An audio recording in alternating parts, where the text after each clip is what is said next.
আল্লাহ তাআলা বলেন ওয়াত্তাকু ফিতনাতাল লা তুসিবান্নাল্লাযীনা মিনকুম ওয়াত্তাকু ফিতনাতাল লা তুসিবান্নাল্লাযীনা যালামু মিনকুম খাসসা ওয়া ইলামু আন্নাল্লাহা শাদীদুল ইকাব। তোমরা সেই ফিতনাকে ভয় করো যা তোমাদের মধ্যে কেবল মাত্র জালেমদেরই স্পর্শ করবে না, তোমাদের মধ্যে যারা জুলুম করবে, অন্যায় করবে, শুধু তাদেরকে স্পর্শ করবে ফিতনা, এমনটি নয়, বরং সার্বিকভাবে সেই ফিতনা ছড়িয়ে যাবে। জেনে রাখো আল্লাহ তাআলা কঠোর শাস্তিদাতা।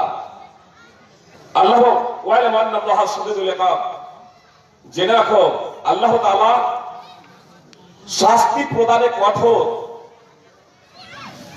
সূরা আল-ফাল 8 নম্বর সূরা 25 নম্বর আয়াত।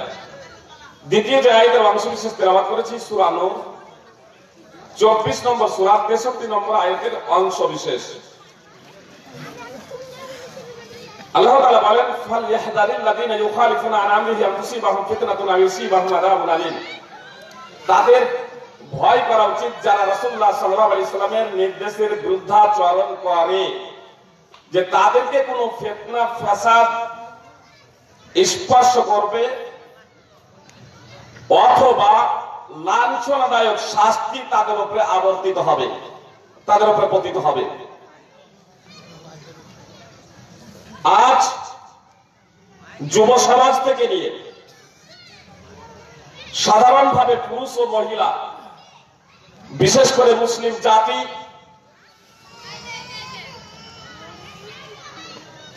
অধঃপতনের দিকে এগিয়ে যাচ্ছে। এ মুসলিম জাতি জুলম নির্যাতনের শিকার। কথাগুলো খুব মনোযোগ দিয়ে শুনবেন। যে সমস্ত ভাইরা দাঁড়িয়ে আছেন তাদেরকে বলবো, আপনারা তো অনুরোধ রাখছি আপনাদের কাছে যে আপনারা শান্ত সুস্থ ভাবে বসে পড়ুন। কিছু কথা আপনাদের সম্মুখে পরিবেশন করব। আপনারা আগেও বক্তব্য শুনেছেন, পরেও শুনবেন, ভবিষ্যতেও শুনবেন।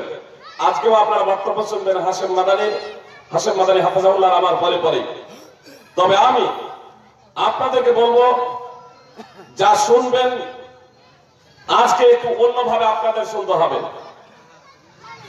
একাগ্রচিত্তে খাঁটি অন্তরে নিজের জীবনে বাস্তবায়ন করবে এই লক্ষ্য এবং উদ্দেশ্য নিয়ে। একটা উদাহরণ দিই, তাহলে খুব সহজে আপনারা বুঝতে পারবেন। আজকে যদি কোনো ছেলেকে, যে ছেলেটার বয়স 10 বছর, তাকে জিজ্ঞাসা করি, বাবু তুমি কোন ক্লাসে পড়ো, ছেলেটার জবাব দেয় 4-এ পড়ি। 10 বছর পরে ছেলেটাকে জিজ্ঞেস করছি, যখন যৌবনে পদার্পণ করেছে, ছেলেটার বয়স 20 হয়েছে, তখন তাকে জিজ্ঞেস করছি বাবু কোন ক্লাসে পড়ো, ছেলেটার আবারও জবাব আমি 4-এ পড়ি। ছেলেটার এই জবাবে আপনারা কেউ সন্তুষ্ট হবেন? কি বলছেন? আজকে যে ছেলেটাকে জিজ্ঞেস করলেন বয়স 10, সে বলল 4-এ। 20 বছর বয়সে যখন পৌঁছে গিয়েছে, 10 বছর পরে তাকে জিজ্ঞেস করছেন, স্কুল থেকে বই হাতে করে চলে আসছে, বাবু কোন ক্লাসে পড়ো, সে বলছে 4-এ। তার এই জবাব শুনে আমরা কেউ বিশ্বাস করতে পারবো না। আর যদি নিজেদের ছেলে হয় তাহলে রাগকে নিয়ন্ত্রণে রাখতে পারবো না। বেটা 10 বছর আগেও বলছে 4-এ, 10 বছর পরেও বলছে 4-এ। কি বলছেন? রাগ নিয়ন্ত্রণে থাকবে তো? আচ্ছা, এবার আপনাদের বলি, পার্থিব শিক্ষা, দুনিয়াবী শিক্ষার বিষয়ে তো আমরা কোন অবস্থাতে এই জবাব ওই ছেলের মুখ থেকে মেনে নিতে পারি না। এটা অসম্ভব, অবাস্তব ব্যাপার। আমাদের বয়স যখন 10 ছিল, আমাদের আব্বা আম্মারা মসজিদে পাঠিয়েছিল, কোরআনের 20টা সূরা মুখস্থ করেছিলাম। আজকে আমাদের বয়স কারো 20 হয়েছে, কারো 30 হয়েছে, 40, 50, 60, 70, 80, 90 বছর হয়েছে। বলুন তো আমাদের জীবনে পরিবর্তন এসেছে? ওই ক্লাসের অগ্রগতি ও উন্নতি ঘটেছে? বলুন 10 বছর বয়সে যখন আমাদের 20টা সূরা মুখস্থ ছিল, আর যখন আমাদের বয়স 20, 30, 40, 50, 60, 70, 80 বছর হয়েছে, 20 থেকে কি 30টা সূরা মুখস্থ হয়েছে? কি বলছেন? বরং 10-20টা ছিল 10 বছর বয়সে। তো এখন অনেক যুবকের, সিংহভাগ যুবকের এখন সূরা ফাতিহা ছাড়া আর কিছু মুখস্থ নেই। তার কারণ 95% এরা তো এখন বেনামাজি নামাজই পড়ে না, শুক্রবার আর ঈদের নামাজ পড়তে যায়। আর ইমামের মুখ থেকে শুনে তার জন্য শুধু সূরা ফাতিহাটা মুখস্থ আছে, বাকি সূরা আর মুখস্থ নেই। যাদের 60, 70, 80, 90 বছর বয়স হয়ে গেছে, বলুন আমাদের সূরা বেশি মুখস্থ হয়েছে না ঘটেছে? ওই ছেলেটার জবাব দিয়েছিল আমি পড়ি ফোরে, 10 বছর বয়সে জবাব দিয়েছিল ফোরে, 20 বছর বয়সে জবাব দিচ্ছে আমি ফোরে পড়ছি। আমরা তার এই জবাবে কেউ সন্তুষ্ট নয়। আমরা বলছি তোমার ব্রেনের গন্ডগোল হয়েছে, তুমি এমন কথা বলছো কেন? আর বাপ মা হলে তো রাগকে নিয়ন্ত্রণে রাখতে পারবো না। ও বেটা ওই 10 বছর আর পিছনে খরচ করার পরে ওই ফোরেই বলছে। সুপ্রিয় ভাই এবং বোন, আজকে আমরা কেউ 10 বছর জালসা শুনেছি, কেউ 20 বছর, 30, 40, 50, 60, 70, 80 বছর আমাদের জালসা শুনে হয়ে গেছে। কি বলছেন? বক্তব্য শুনেছি তো? বক্তব্য শুনেছি না শুনিনি? আচ্ছা বলুন, আজকে যদি আমাদের জিজ্ঞেস করা হয় যে তাকবীরে তাহরিমা থেকে নিয়ে সালাম ফিরানোর আগে পর্যন্ত আমরা যা নামাজে বলি, বেনামাজি তো বেনামাজি, যারা আমরা নামাজি, নামাজে যা বলি তা আমরা বুঝি, এতটুকু বলতে পারবেন? জনগণ হাত উঠান তো, জনগণ সাধারণদের বলছি, যারা আলেম নন, যারা মাদ্রাসায় পড়াশোনা করেননি, তাদের আমি দেখতে চাই যে আমাদের তো বক্তব্য শুনতে শুনতে, জালসা শুনতে শুনতে, আলোচনা শুনতে শুনতে কারো 10 বছর, 20, 30, 40 বছর বয়স হয়ে গেছে, 60, 70 বছর বয়স হয়ে গেছে। সুপ্রিয় ভাই এবং বোন, আমরা ওই 10 বছর বয়সে মসজিদে গিয়ে নামাজ পড়া শিখেছিলাম। সেদিন শিখেছিলাম তাকবীরে তাহরিমার পরে দুআয়ে ইস্তিফতা, দুআয়ে সানা হিসেবে আল্লাহুম্মা বাঈদ বাইনি ওয়া বাইনা। সেদিন অর্থ বুঝিনি, 10, 20, 30, 40, 50, 60, 70 বছর অতিক্রান্ত হয়েছে। আজকে কি তার অর্থ বুঝেছি? একজন যদি বুঝেছেন তাহলে হাত তুলুন। যে জনগণের মধ্যে আমাদের একজন নেই, তাহলে এবার বলুন, আপনাদেরকে জিজ্ঞেস করছি, এক ভাই শুধু হাত উঠিয়েছেন, এক ভাই। আপনি রুকুতে যে দোয়া, সাজদায় দোয়া, তাশাহুদের বৈঠকে দোয়া, এগুলোর দোয়া মুখস্থ না, এগুলোর ভাবার্থ জানেন? অর্থ? মাশাআল্লাহ, এক ভাই অন্তত এত বড় সভাতে এক ভাই হাত তুলেছেন, আমি সেই বিষয়গুলো জানি।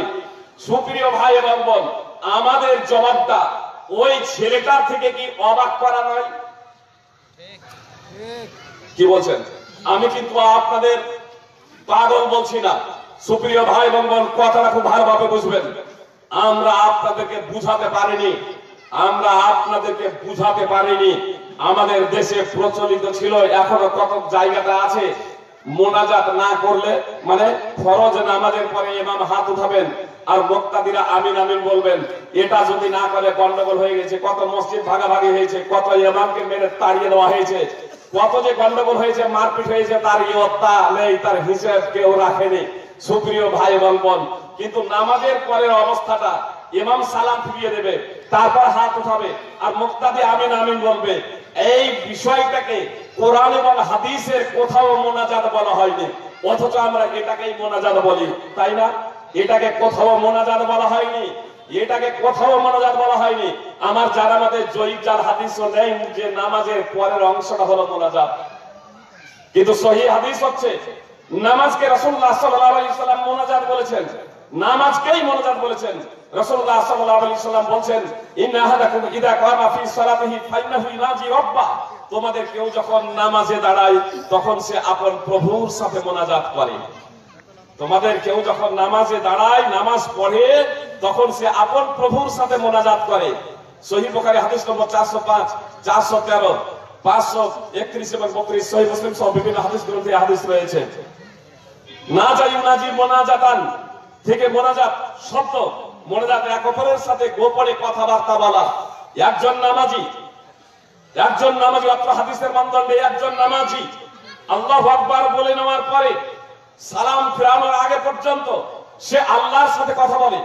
একজন ছেলে মেয়ে আল্লাহর সাথে কথা বলে, একজন যুবক যুবতী আল্লাহর সাথে কথা বলে যখন সে নামাজে থাকে, একজন বৃদ্ধা আল্লাহর সাথে কথা বলে সে যখন নামাজে থাকে।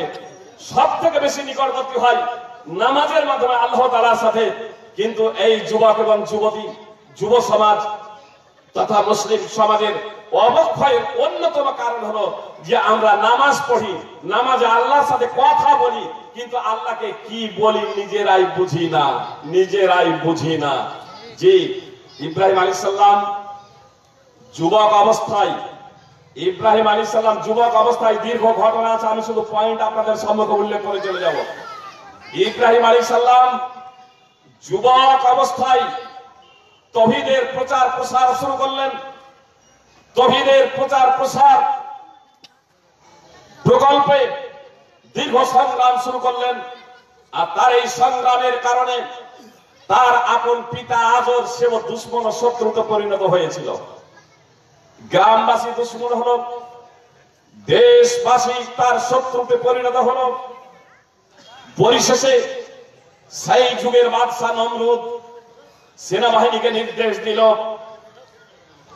ইব্রাহিম যুবক, সে আমাদের দেবী দেবতা মাবুদ গালার 12টা বাজিয়ে ছেড়ে দিয়েছে, মাবুদ গুলোর 12টা বাজিয়ে ছেড়ে দিয়েছে, তাকে দেখিয়ে দিতে হবে, চির পৃথিবীর বুক থেকে বিদায় দিতে হবে। বিশাল অগ্নিকুণ্ড জ্বালাও, আর ওই বিশাল অগ্নিকুণ্ডে ইব্রাহিম আলাইহিস সালামকে নিক্ষেপ করে দাও।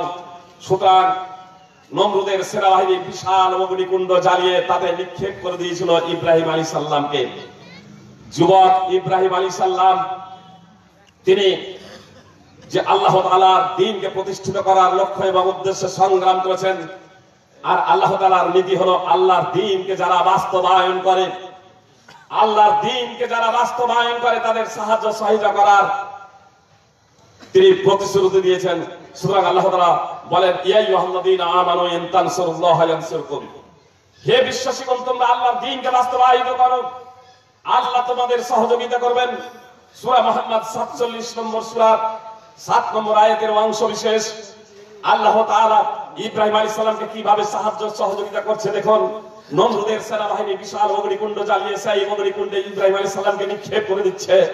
আর আল্লাহ তাআলা তিনি সবকিছু পর্যবেক্ষণ করছিলেন, দেখছিলেন। তিনি নির্দেশ দিলেন আগুনকে, ইয়া নারু কুনি বারদান ওয়া সালামান আলা ইব্রাহিম, হে আগুন তুমি ইব্রাহিম আলাইহিস সালামের জন্য শান্তিদায়ক ঠান্ডায় পরিণত হয়ে যাও। আগুন ইব্রাহিম আলাইহিস সালামের জন্য শান্তিদায়ক ঠান্ডায় পরিণত হয়ে যাচ্ছে। সূরা আম্বিয়া 21 নম্বর সূরা 69 নম্বর আয়াত। সুপ্রিয় ভাই এবং বোন, কেউ এই কথা বলতে পারেন না বা কেউ এই কথা বলবেন না যে আগুন জ্বালিয়েছিল বটে কিন্তু আগুন জ্বলেনি, যে কারণে ইব্রাহিম আলাইহিস সালাম পুড়েনি, এমনটি না। অত্র আয়াতের তাফসীর দ্রষ্টব্য, অত্র আয়াতের তাফসীর দ্রষ্টব্য। ইব্রাহিম আলাইহিস সালামকে যে মোটা দড়ি দিয়ে বেঁধে আগুনে নিক্ষেপ করেছিল নমরুদের সেনাবাহিনী, আগুনের তেজ কতটা ছিল, মুহূর্তের মধ্যে সে দড়ি পুড়ে ছাই হয়ে যাচ্ছে। ইব্রাহিম আলাইহিস সালাম বন্ধন মুক্ত হচ্ছেন, কিন্তু তার পোশাক পুড়ছে না, তার শরীরে একটু আঁচ আসছে না। তার কারণে ইব্রাহিম আলাইহিস সালামের জন্য তো আল্লাহ তাআলা আগুনকে শান্তিদায়ক ঠান্ডায় পরিণত হতে বলেছিলেন। আর পোশাকটাও যেহেতু ইব্রাহিম আলাইহিস সালামের ছিল, পোশাককে স্পর্শ করছে না, এজন্যই যে পোশাক যদি আগুনে পুড়ে যায় তাহলে ইব্রাহিম আলাইহিস সালাম উলঙ্গ হয়ে যাবেন, এজন্য পোশাকও পুড়লো না। ইব্রাহিম আলাইহিস সালামের শরীরে আঁচ লাগলো না, কিন্তু ইব্রাহিম আলাইহিস সালামকে কষ্ট দেওয়ার জন্য শত্রু বাহিনী দুশমন যে দড়ি দিয়ে বেঁধে তাকে নিক্ষেপ করেছিল, সেই দড়ি পুড়ে ছাই হয়ে যাচ্ছে। যে আগুনে ধরবেন পোশাক আর দড়ি, আগে পোশাকটা পুড়ে যাবে, চামড়ায় আঁচ লাগবে, কিন্তু আপনার দড়ি মতো সহজে পুড়ে যাবে না। মুহূর্তের মধ্যে দড়ি পুড়ে ছাই হয়ে যাচ্ছে। তাহলে আগুনের তেজ কতটা ছিল আপনারা বুঝতে পারছেন। যুবক ইব্রাহিম আলাইহিস সালাম তিনি আল্লাহর দ্বীনকে প্রতিষ্ঠা করার লক্ষ্য উদ্দেশ্যে যখন সংগ্রাম করলেন, আল্লাহ তাআলা তার হেফাজত এবং সংরক্ষণ করলেন। আল্লাহ তাআলা আরশের ছায়াতলে যে 7 জন ব্যক্তিকে আশ্রয় দেবেন, তার মধ্যে একজন রয়েছে এই যুবক। ওয়াশাবুন নাশা ফি ইবাদাতিল্লাহ, সহিহ বুখারী হাদিস নম্বর 607। আল্লাহর ইবাদতে যে যুবক নিজের শরীরটাকে লালন পালন করেছে, সুপ্রিয় ভাই এবং বোন, এই যৌবনকে আমরা অনেকেই অতিক্রান্ত করেছি।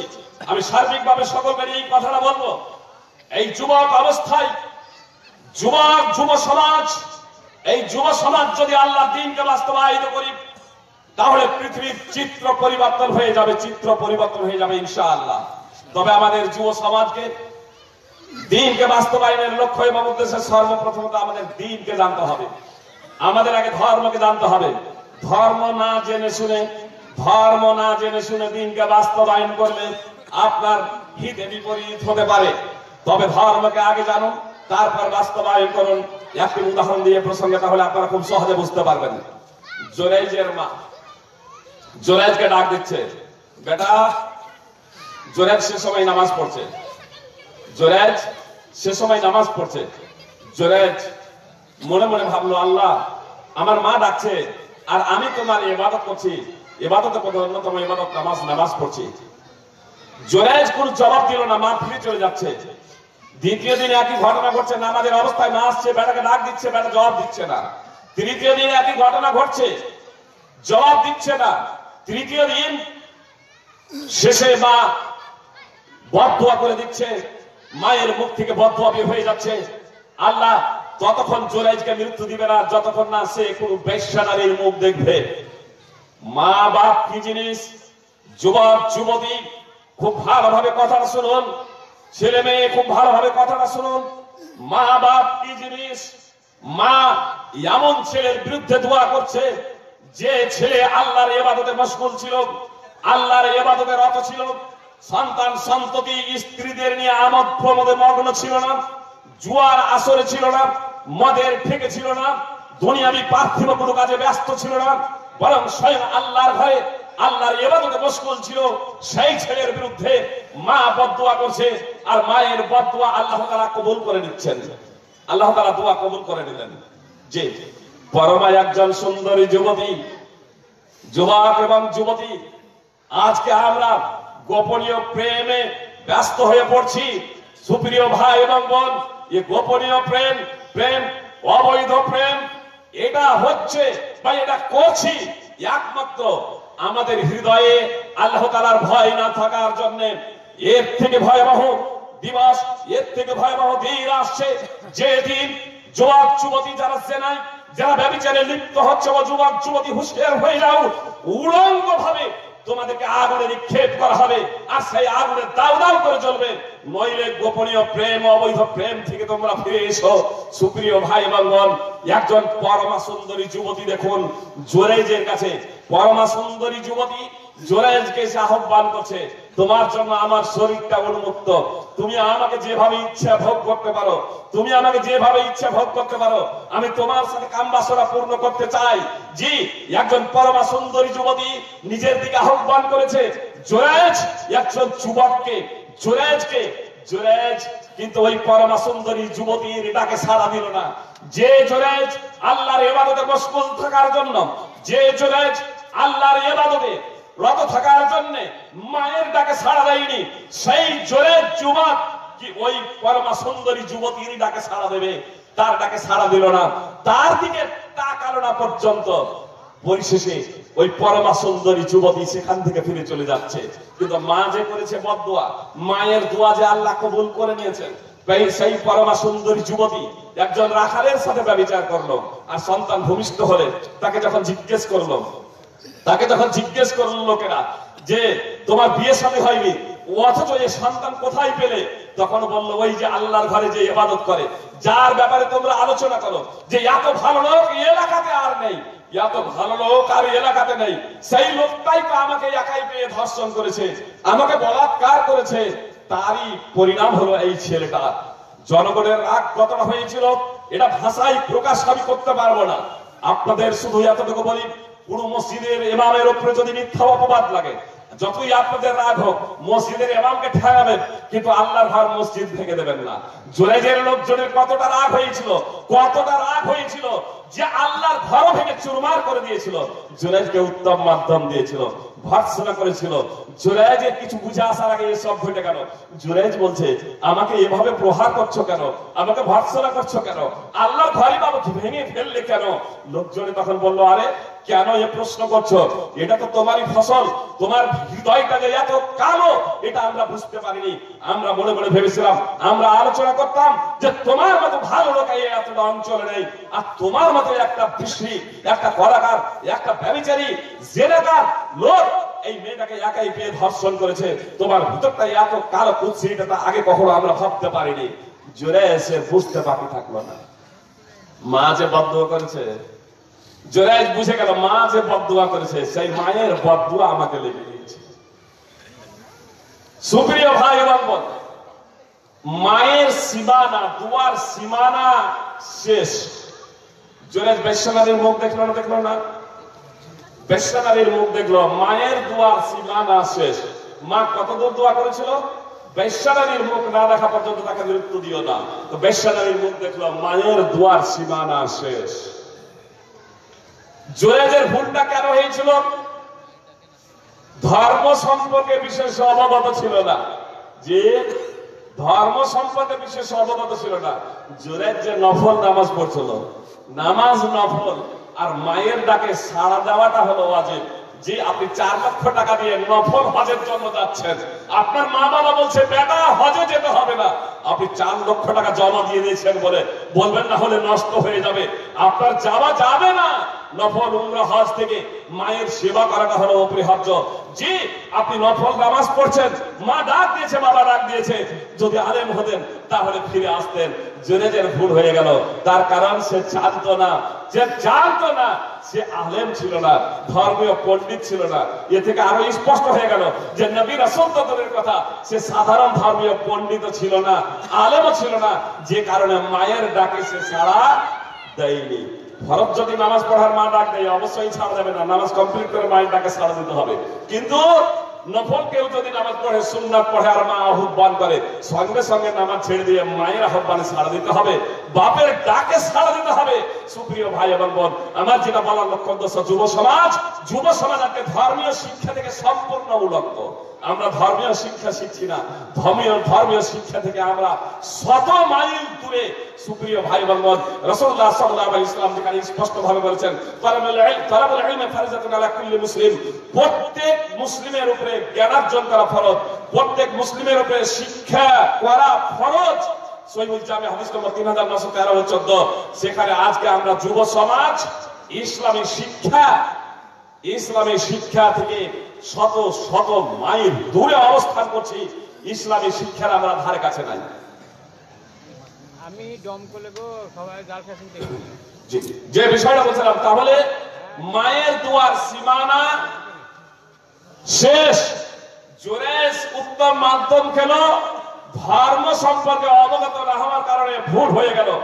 ধর্ম সম্পর্কে অবগত হলে সঙ্গে সঙ্গে নামাজ ছেড়ে মায়ের ডাকে সাড়া দিত। আমি এখানে তৃতীয় পয়েন্ট, যে পয়েন্টটা আপনাদের সম্মুখে উল্লেখ করতে যাচ্ছি, সুপ্রিয় ভাই এবং বোন, আপনারা কথাটা খুব ভালোভাবে শুনবেন। জুরেজ যা আল্লাহর ইবাদত করেছে, ভুল হয়েছে, ভুল তো হওয়াটা স্বাভাবিক, অস্বাভাবিক নয়, ভুল হয়ে গেছে। কিন্তু ভুলের পরে কেউ যদি নিজের জীবনের সংস্কার সংশোধন করে, আল্লাহ তার ডাকে সাড়া দেবেন না? জুরেজের ভুল হয়ে গেছে, জুরেজ ভুল বুঝতে পারলো, তাকে উত্তম মাধ্যম দেওয়া হলো, মায়ের দুয়ার সীমানা শেষ। জুরেজ যে যাবত আল্লাহর ইবাদত করেছে আল্লাহর সন্তুষ্টির জন্য, এখন জুরেজ বিপদে পড়েছে, আল্লাহ উদ্ধার করবেন না? জুরেজ বিপদে পড়েছে। ও যুব সমাজ, যুবক যুবতী, খুব মনোযোগ দিয়ে কথাটা শোনো। জুরেজ এখন বিপদে পড়েছে, আল্লাহ কিভাবে অসম্ভবকে সম্ভব করে দেন সেই বিষয়টা দেখুন। জুরেজ জনগণকে বলল, আমাকে একটু সুযোগ দেওয়া হোক। ওযু করে নামাজ পড়তে লাগলো। আমি এর আগে কি বলেছি? নবী সাল্লাল্লাহু আলাইহি ওয়াসাল্লাম নামাজকে মোনাজাত বলেছেন, তাই না? একটু আগেই বললাম, নামাজকে মোনাজাত বলেছেন, নামাজের পরের অবস্থানকে নয়। আল্লাহ রাসূল সাল্লাল্লাহু আলাইহি ওয়াসাল্লাম নামাজকে মোনাজাত বলেছেন। তো জুরেজ নামাজ পড়তে লাগলেন, নামাজ পড়লেন মানে মোনাজাত করলেন, নামাজ পড়লেন। আর নামাজ পড়ার পরে ওই যে অবুঝ শিশু, যে সবেমাত্র জন্মগ্রহণ করেছে, তাকে এসে জিজ্ঞেস করছে, মান আবুকা। লোকজন শুনে, যারা উপস্থিত ছিল তারা কি বলবে, তাদের ধারণা কি হবে বলুন তো? মনে মনে এটাই না ভাববে, আরে আজকে জোরে যে উত্তম মাধ্যম খেয়েছে তার ব্রেন আর কোনো কাজ করে না। এ অবুঝ শিশু যে সবেমাত্র জন্মগ্রহণ করেছে, যার মুখ ফুটেনি, যার কথা বলার ক্ষমতা নেই, যে ভাষা বুঝে না, তাকে জিজ্ঞেস করছে তোমার বাবাকে। ও যদি মহিলাটাকেই আল্লাহর কসম করে বলতো যে আল্লাহর কসম দিয়ে বলছি, আমি কি তোমাকে ধর্ষণ করেছি, সত্যি কথাটা বলো তো, তাহলে মনে হয় সত্য কথাটা মেয়েটা বলে দিত। কিন্তু এই অবুঝ শিশু কি কথা বলতে পারবে? কিন্তু সবাইকে অবাক করে দিয়ে ওই অবুঝ শিশু, যার মুখ ফুটেনি, যে কথা বলতে জানে না, যে ভাষা বুঝে না, প্রশ্ন করছে জুরেজ, মান আবুকা, তোমার বাবাকে।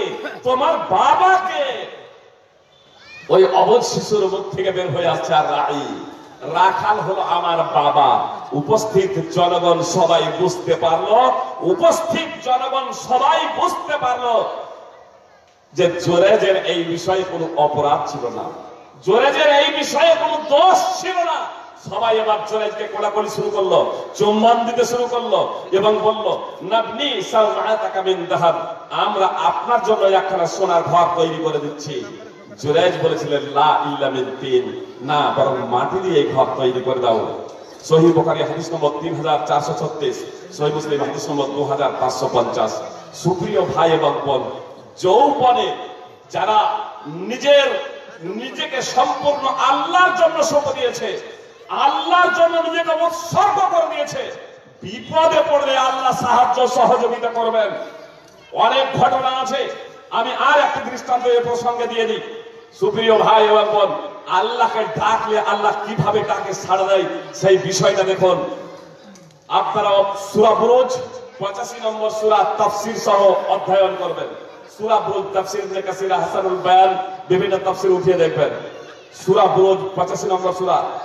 এ প্রসঙ্গে সহিহ রুমি রাদিয়াল্লাহু তাআলা আনহু সূত্রে বর্ণিত রাসূলুল্লাহ সাল্লাল্লাহু আলাইহি ওয়াসাল্লাম থেকে হাদিস বর্ণিত আছে, সহিহ মুসলিমে হাদিস নম্বর 3005।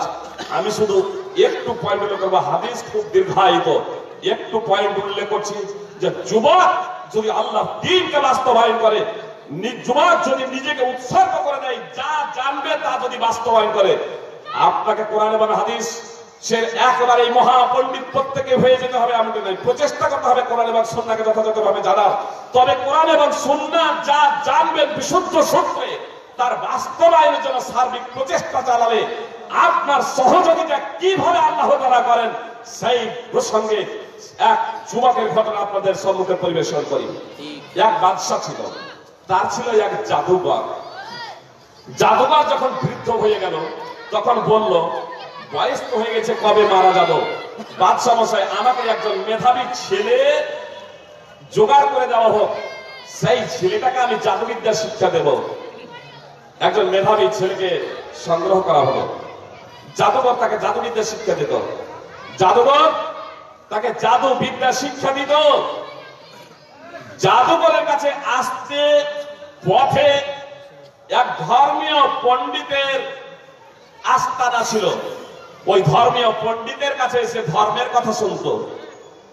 পরিশেষে পরীক্ষা হলো, ধর্মীয় পণ্ডিতের কথা তার কাছে সঠিক প্রমাণিত হলো, সেটাকে সে বিশ্বাস করতে শুরু করলো। একটা পর্যায়ে বাদশা জানতে পারলো ওই যুবক গোলাম আমাকে কিন্তু রব বলে মানে না। যুবককে গোলামকে আহ্বান করলো এবং বলল, তুমি আমাকে রব বলে মেনে নাও। সেই যুবক বলল, না, যিনি আকাশ মন্ডল ভূমন্ডল সৃষ্টি করেছেন তিনি হলেন আমার রব, প্রতিপালক, আপনারও তিনি প্রতিপালক, আপনি আমার প্রতিপালক, রব নন। বাদশাহ একজনকে নিয়ে এলো যে আকীদা পোষণ করত, আর তাকে তার সামনে দুটুকরো করে দিল। তাকে বলল, তুমি তোমার ধর্ম থেকে ফিরে এসো, আমাকে রব বলে মেনে নাও, নইলে তোমাকে প্রাণ মেরে ফেলবো। সে যুবক বলল, আমি কোন পরোয়া করি না, বিশ্ববিধাতার উপরে ঈমান নিয়ে এসেছি। ওই যুবকের দৃঢ় ঈমান ও বিশ্বাস দেখুন সুপ্রিয় ভাই এবং বোন, যে যুবকের সামনে আল্লাহকে রব বলে বিশ্বাস করার কারণে, বাদশাকে রব বলে মেনে না নেওয়ার কারণে, বাদশাকে প্রতিপালক হিসেবে গ্রহণ না করার কারণে ওই যুবকের সামনে দুটুকরো করে দেওয়া হয়েছে। সেই যুবকের ঈমানি তেজ দেখুন। ওই অবস্থাতে ওই যুবক বলছে, না, আমি আল্লাহর উপরে বিশ্বাস স্থাপন করেছি, আপনি আমার রব নন, আপনি আমার প্রতিপালক নন। আল্লাহকে কেউ যদি অন্তর থেকে বাস্তবে কেউ যদি ডাকে, আল্লাহর প্রতি বিশ্বাস স্থাপন করে, আল্লাহ কিভাবে রক্ষা করেন। সুপ্রিয় ভাই এবং বোন, আমি আপনাদের সম্মুখে যে কথাগুলো তুলে ধরছি কোন গাঁজাখড়ি গল্প নয়, পবিত্র কোরআন এবং সুন্নাতে সব দৃষ্টান্ত রয়েছে। সুপ্রিয় ভাই এবং বোন, ইব্রাহিম আলাইহিস সালামের ঘটনা পবিত্র কোরআনে আছে, ইউসুফ আলাইহিস সালামের ঘটনা পবিত্র কোরআনে আছে, মুসা আলাইহিস সালাম, হারুন আলাইহিস সালামের কথা পবিত্র কোরআনে আছে। এই যুবকের কথা আপনার সহিহ হাদিসে আছে, সহিহ মুসলিমে জুরাইজের ঘটনা, বুখারী মুসলিম সহ বিভিন্ন হাদিস গ্রন্থ আছে। সমস্ত মুহাদ্দিস, সমস্ত আলেমের ঐক্যমতে এসব ঘটনা বিশুদ্ধ এবং সঠিক। এই যুবককে কিছু লোকজন দিয়ে পাহাড়ের চূড়ায় প্রেরণ করলো বাদশা। পাহাড়ের চূড়ায় উঠবে, পর্বতের শৃঙ্গে উঠার পরে ওই যুবককে বলবে তুমি তোমার ধর্ম থেকে ফিরে এসো, নইলে তোমাকে এই পর্বত শৃঙ্গ থেকে নিচে নিক্ষেপ করে দেব, তোমার জীবনটা শেষ হয়ে যাবে। পর্বত শৃঙ্গে যখন পৌঁছেছে তখন ওই যুবক আল্লাহর কাছে প্রার্থনা করছে, আল্লাহুম্মা কফিনিহিম বিমা শি'ত, হে আল্লাহ যেভাবে ইচ্ছে তুমি তাদের থেকে আমাকে হেফাজত করো, সংরক্ষণ করো। আল্লাহ তাআলা পাহাড়ে ভূকম্পন সৃষ্টি করছেন, পাহাড়ে ভূকম্পন সৃষ্টি হচ্ছে, পাহাড় টলমল করলো, সবাই পড়ে গেল। ওই যুবক অক্ষত অবস্থায় বাদশার দরবারে উপস্থিত। বাদশা জিজ্ঞেস করলো, যাদেরকে দিয়ে তোমাকে পাঠিয়েছিলাম তারা কোথায়? যুবক পুরো ঘটনা খুলে বলল। আবার কিছু লোকজন সঙ্গে দিয়ে আপনার পাঠানো নৌকায় তাদেরকে বলে দিল, ওই যুবক যদি তার ধর্ম থেকে ফিরে না আসে, যদি আমাকে রব বলে প্রতিপালক হিসেবে গ্রহণ না করে, তবে নৌকা থেকে নিক্ষেপ করে দেবে, নৌকা থেকে সমুদ্রে ডুবিয়ে মেরে ফেলে দেবে। ওই যুবককে নিয়ে যখন মাঝ নদীতে পৌঁছালো তখন আবার ওই যুবক আল্লাহর কাছে প্রার্থনা করছে, আল্লাহুম্মা কফিনিহিম বিমা শি'ত, হে আল্লাহ তুমি আমাকে এদের হাত থেকে যেভাবে ইচ্ছে রক্ষা করো। আল্লাহ তাআলার নির্দেশে নৌকা উলট পালট হলো, ডুবে সবাই মারা গেল। ওই যুবক অক্ষত অবস্থায় বাদশার দরবারে উপস্থিত। সুপ্রিয় ভাই এবং বোন, যুবক, এই যুব সমাজ পৃথিবীর চিত্র পরিবর্তন করে দিতে পারে, কিন্তু আজকে যুবকরা, আমাদের যুবকরা, মুসলিম সমাজের যুবকরা যেহেতু ধর্ম সম্পর্কে অনভিজ্ঞ, ধর্ম সম্পর্কে অবগত নয়। মসজিদে আজকে আমরা কারা নামাজ পড়ছি ভাই? যে 5% মুসলমান বর্তমানে নামাজ পড়ছে, তাই না? আমি সার্বিকভাবে ধরছি 5% মুসলমান আমরা বর্তমানে নামাজ পড়ি। আর ওই 5%-এর মধ্যে আবার সিংহভাগ ওই বুড়ো বুড়ি 20, 30, 40, 50 বছর হয়েছে, এই ধরনের যুবকদের সাধারণত মসজিদে দেখা যায় না। আল্লাহ তাআলা ডক্টর জাকির নায়েক হাফিজাহুল্লাহর উপর বিশেষ রহমত বর্ষণ করুন, আল্লাহ তাআলা তাকে হেফাজত করুন। যে ডক্টর জাকির নায়েকের দাওয়াতের প্রোগ্রামের মাধ্যমে আজকে অনেক যুবক, আধুনিক শিক্ষিতরা দিনের দিকে এগিয়ে এসেছেন, ধর্মের দিকে এগিয়ে এসেছেন। আজকে যে অনেক যুবকের মুখে দাড়ি দেখা যাচ্ছে, এর অন্যতম কারণ হলো কিন্তু ডক্টর জাকির নায়েক, শেখ মতিউর রহমান মাদানী, হাফেজাহুল্লাহদের মতো কিছু ব্যক্তিদের প্রোগ্রাম। তার কারণ আমরা উলামায়ে কেরাম মাদ্রাসা এবং মসজিদের চতুর্সীমার মধ্যে সাধারণত সীমাবদ্ধ। অবশ্যই আমাদের মসজিদের ইমামদের আরো সক্রিয় হতে হবে। মসজিদের ইমামের মসজিদের চতুর্সীমার মধ্যে সীমাবদ্ধ থাকলে হবে না। মাদ্রাসার আলেমদের শুধু মাদ্রাসার চতুর্সীমার মধ্যে সীমাবদ্ধ থাকলে হবে না।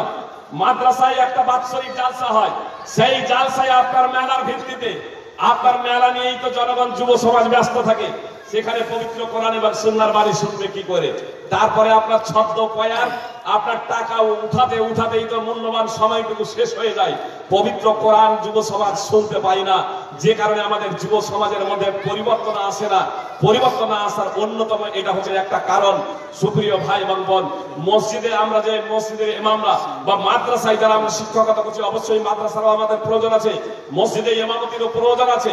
কিন্তু মসজিদে যে লোকটি নামাজ পড়তে আসে 5%, মাদ্রাসায় আপনার -% থাকে, -5% ছেলে পড়তে আসে। সিংহভাগ লোক যারা নামাজই পড়ে না, নামাজ রোজা ধরে না, ইসলামকে বুঝে না, তারা জানবে কি করে ইসলামকে? সুপ্রিয় ভাই এবং বোন, এজন্য আমাদের ওলামায়ে কেরামদের আরো সক্রিয় ভূমিকা পালন করতে হবে।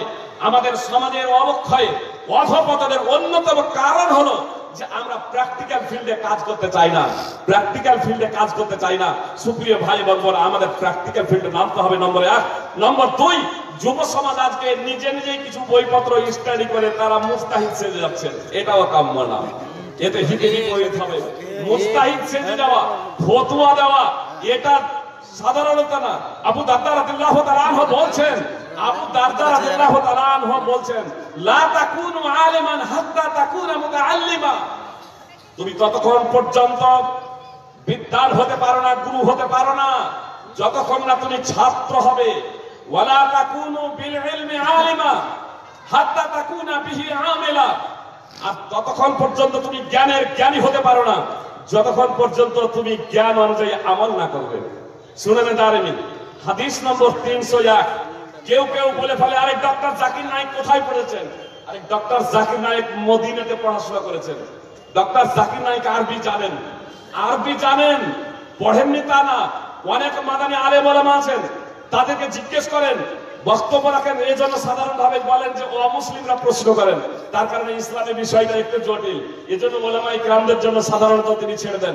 সুপ্রিয় ভাই এবং বোন, আমাদের অবশ্যই আলেমদের সংস্পর্শ থেকে যারা শিক্ষিত আছেন, আধুনিক শিক্ষিত আছেন, জনগণকে বলবো, আধুনিক শিক্ষিতদের বলবো, আবু দারদা রাদিয়াল্লাহু তাআলা আনহু এই উক্তিটি আপনারা গ্রহণ করে নিন যে বিনা গুরুতে, বিনা শিক্ষকে আপনারা নিজেরা এরকম ফতোয়া দিতে শুরু করে দেবেন এমনটি না।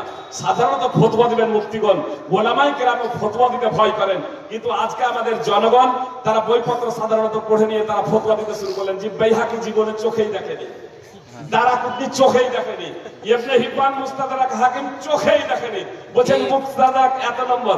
আরে উনি পড়েছেন হয়তো আব্দুল হামিদ মাদানির বই, আসাদুল্লাহ গালিবের বই, মুজাফফর বিন হুসেনের বই, আব্দুল রাজ্জাকের বই, আল্লামা নাসিরউদ্দিন আলবানী রাহিমাহুল্লাহর বই, বিভিন্ন। আর তুমি যে বইটা থেকে পড়ছো সেই বইটার রেফারেন্স দাও না, সেই বইয়ের রেফারেন্স নাই, ডাইরেক্ট আপনার সহিহ ইবনে হিব্বান আর দারাকুতনি আর মুস্তাদরাক হাকিম।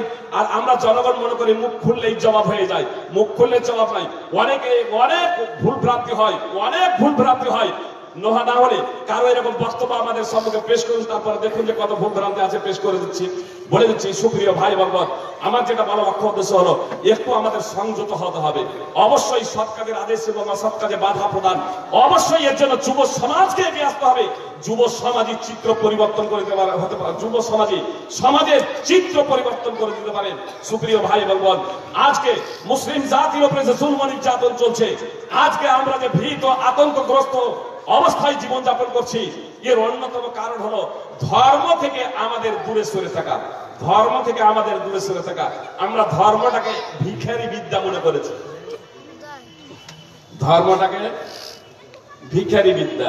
সুপ্রিয় ভাই এবং বোন, ধর্মটাকে ভিখারি বিদ্যা প্রসঙ্গে একটা কথাই বলে দিই। আমি 2001-এ ফারাগাত করেছি, তারপর থেকে কোন শিক্ষা প্রতিষ্ঠানে নিযুক্ত না হওয়ার অন্যতম কারণ হলো প্রতিষ্ঠানে নিযুক্ত হতে হবে, শিক্ষা দিতে হবে, সবাইকে দিতে হবে এমনটি না।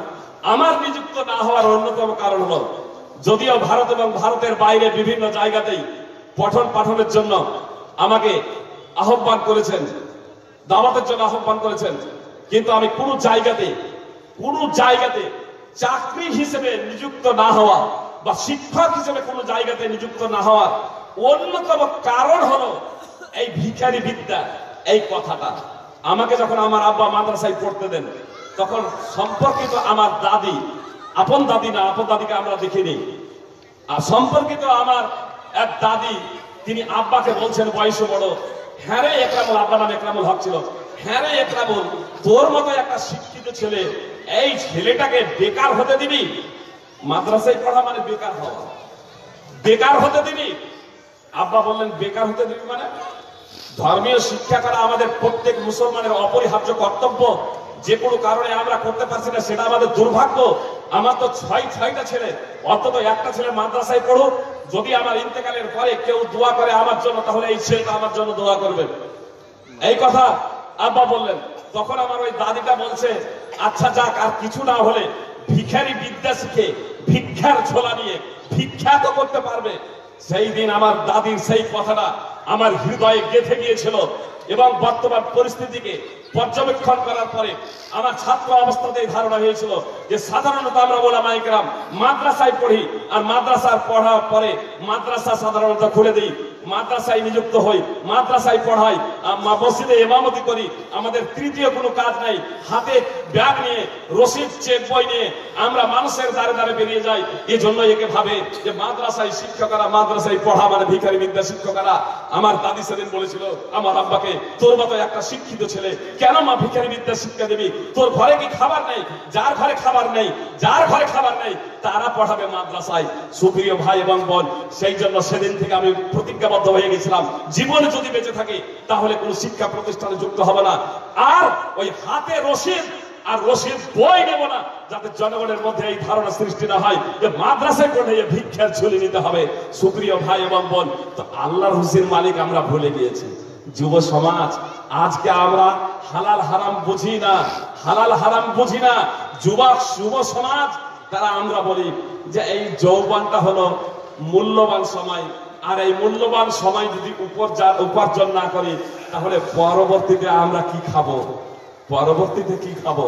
আবু হুরায়রা রাদিয়াল্লাহু তাআলা আনহু বলছেন, রাসূলুল্লাহ সাল্লাল্লাহু আলাইহি সাল্লাম বলেছেন, আল্লাহ তাআলা বলেছেন, কথাটা খুব মনোযোগ দিয়ে শুনবেন, আল্লাহ তাআলা বলেছেন। বর্ণনাকারী আবু হুরায়রা, প্রথমে আবু হুরায়রা রাদিয়াল্লাহু তাআলা বলছেন, সাহাবী, আল্লাহ রাসূল থেকে তিনি বর্ণনা করছেন, আর রাসূলুল্লাহ সাল্লাল্লাহু আলাইহি সাল্লাম বলেছেন আল্লাহ তাআলা বলেছেন, মানে হাদিসে কুদসি, ইয়া ইবনা আদম তাফাররাগ লি ইবাদাতি, হে আদম সন্তান তুমি আমার ইবাদতের জন্য সময় বের করো।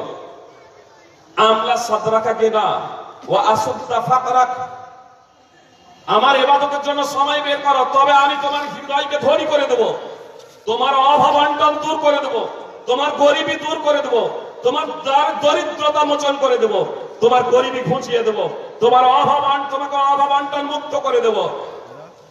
আমার ইবাদতের জন্য সময় বের করো, ইবাদতের জন্য সময় বের করো, আমি তোমার অভাব অনটন দূর করে দেব, তোমার হৃদয়কে ধনী করে দেব। ওয়া ইল্লাম তাফআল, আর যদি আমার ইবাদতের জন্য সময় বের না করো, মালাতু ইয়াদাইকা শুগলা ওয়ালা মাসুদ্দা ফাকরা, তবে আমি তোমাকে কর্মব্যস্ত করে দেব, তোমার অভাব অনটন দূর করব না। অপর বর্ণনায় আছে, মালাতু সাদরাকা শুগলা ওয়ালা মাসুদ্দা ফাকরা, আমি তোমার হৃদয়ে টেনশন ভরে দেব, তোমার অভাব, তোমার গরিবি দূর করব না, তোমাকে অভাব মুক্ত করব না, তোমার দরিদ্রতা মোচন করব না। সুনানে ইবনে মাজাহ হাদিস নম্বর 4107, সুনানে তিরমিজি হাদিস নম্বর 2466। সুপ্রিয় ভাই এবং বোন, কোটি কোটি টাকার সম্পদ হলেই দরিদ্র মুক্ত হওয়া যায় না, টেনশন মুক্ত হওয়া যায় না। অনেক কোটিপতি আছে, অনেক কোটিপতি আছে, ওষুধ খেয়ে আর ঘুম আসে না, সকাল 9টায় গিয়ে জিজ্ঞেস করছেন নেতাজি ভালো আছেন, আরে মন মেজাজই ভালো নাই, যে মন মেজাজই ভালো নাই, মন মেজাজই ভালো নাই। সিবিআই এখন যেভাবে তৃণমূলের দরজায় উকি মারছে, আর কি ভালোভাবে ঘুম আসে। যে আপনার NRC, CAA, NPR, Dilip Ghosh তো বলছেন ক্ষমতায় এলে আবার লাগু হবে। করোনার জন্য একটু ঠান্ডা পড়েছিল, জি, কৃষি বিল কে কেন্দ্র করে প্রায় 3 মাস অতিক্রান্ত হয়ে গেছে। কৃষকরা আন্দোলন করছেন খোলা আকাশের নিচে, খোলা আকাশের নিচে। এটা শুধু তাদের ব্যাপার না, এটা সমস্ত ভারতীয়দের ব্যাপার। সুপ্রিয় ভাই এবং বোন, এটা নীল চাষের মতো অবস্থা হবে, ইনশাআল্লাহ নীল চাষের মতো অবস্থা হবে।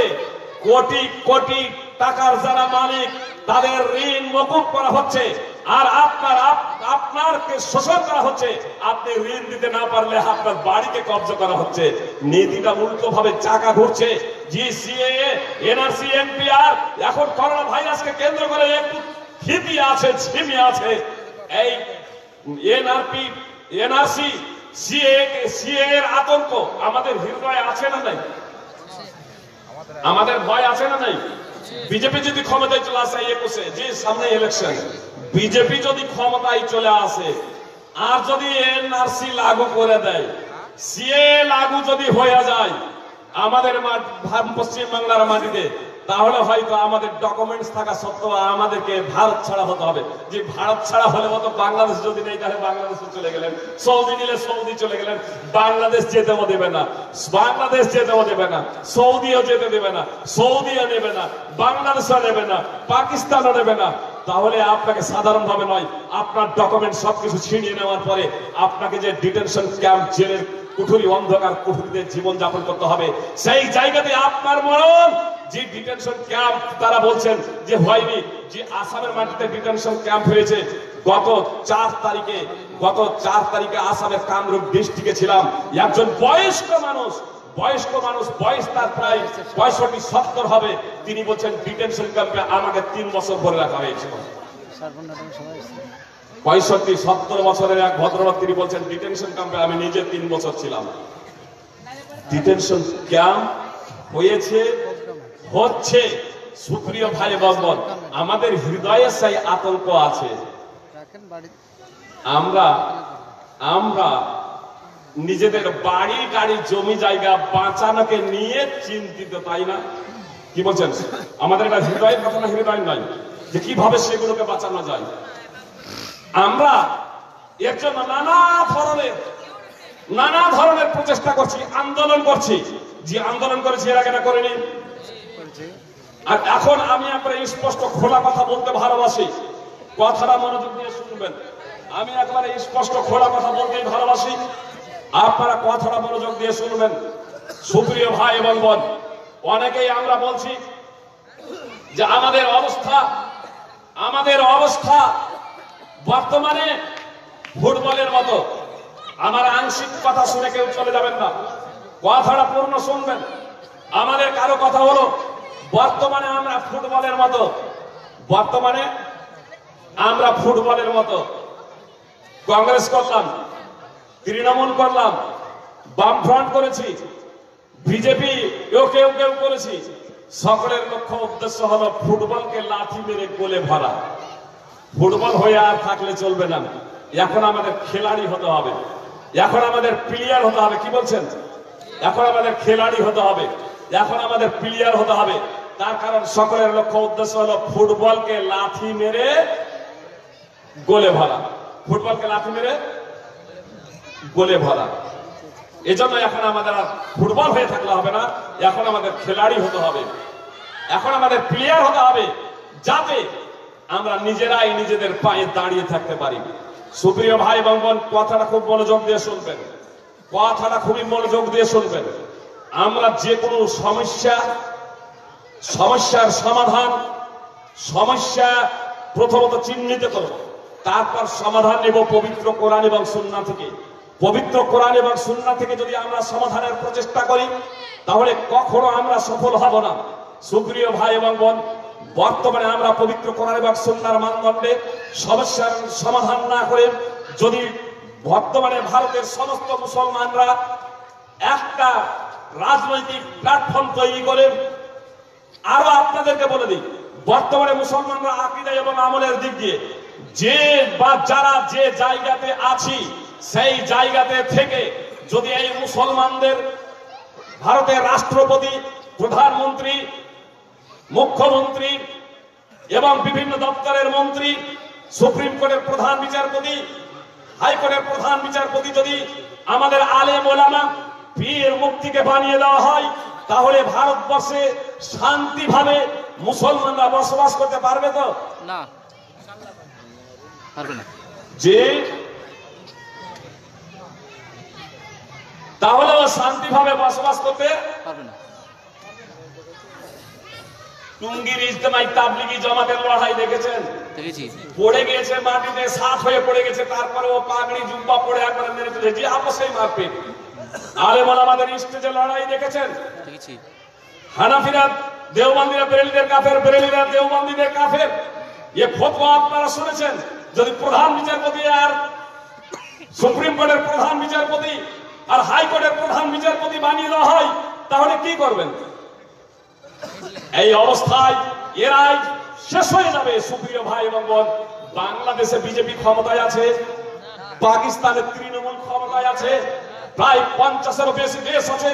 সেই সমস্ত দেশে শান্তি নেই কেন? অথচ ইসলামের অনিবার্য বিষয় হলো, যারা ইসলামকে মেনে চলবে তারা শান্তিতে বসবাস করবে, শান্তিতে বসবাস করবে। আজকে মুসলমানদের মধ্যে শান্তি নেই কেন? পরিবারে শান্তি নেই কেন? গ্রামে শান্তি নেই কেন? সমাজে শান্তি নেই কেন? যে পরিবারে শান্তি নেই, সেই পরিবার আবার রাষ্ট্রে শান্তি প্রতিষ্ঠা করবে, এটা অসম্ভব। সুপ্রিয় ভাই এবং বোন, আসলে আমাদের ফিরে যেতে হবে কোরআন এবং সুন্নাহর দিকে। আজকে যে মুসলিমদের উপরে নানা ধরনের জুলম নির্যাতন চলছে, এই জুলম নির্যাতন চলছে কেন, তার কারণটা অনুসন্ধান করতে হবে। আব্দুল্লাহ ইবনে উমর রাদিয়াল্লাহু তাআলা আনহু সূত্রে বর্ণিত, আব্দুল্লাহ ইবনে উমর রাদিয়াল্লাহু তাআলা আনহু সূত্রে বর্ণিত দীর্ঘ হাদিস আছে। আমি শুধু মূল পয়েন্টটা আপনাদের বলি। রাসূলুল্লাহ সাল্লাল্লাহু আলাইহি ওয়াসাল্লাম বলেছেন ওয়ালাম ইয়ানকুদু আহাদাল্লাহি ওয়া আহাদা রাসূলিহি ইল্লা সাল্লাল্লাহু আলাইহি মাদুওয়াম মিন গায়রিহিম ফাআখাযু বা'দা মা ফি আইদিহিম। যখন কোন জাতি আল্লাহ এবং তার রাসূল সাল্লাল্লাহু আলাইহি ওয়াসাল্লামের চুক্তি লঙ্ঘন করবে তখন আল্লাহ তাআলা তাদের উপরে দুশমনদের বিজাতীয়দের তাদের উপরে শাসক বানিয়ে দেবেন। আর ওই দুশমনেরা শত্রুরা বিজাতিরা তাদের ধন সম্পদ ছিনিয়ে নেবে।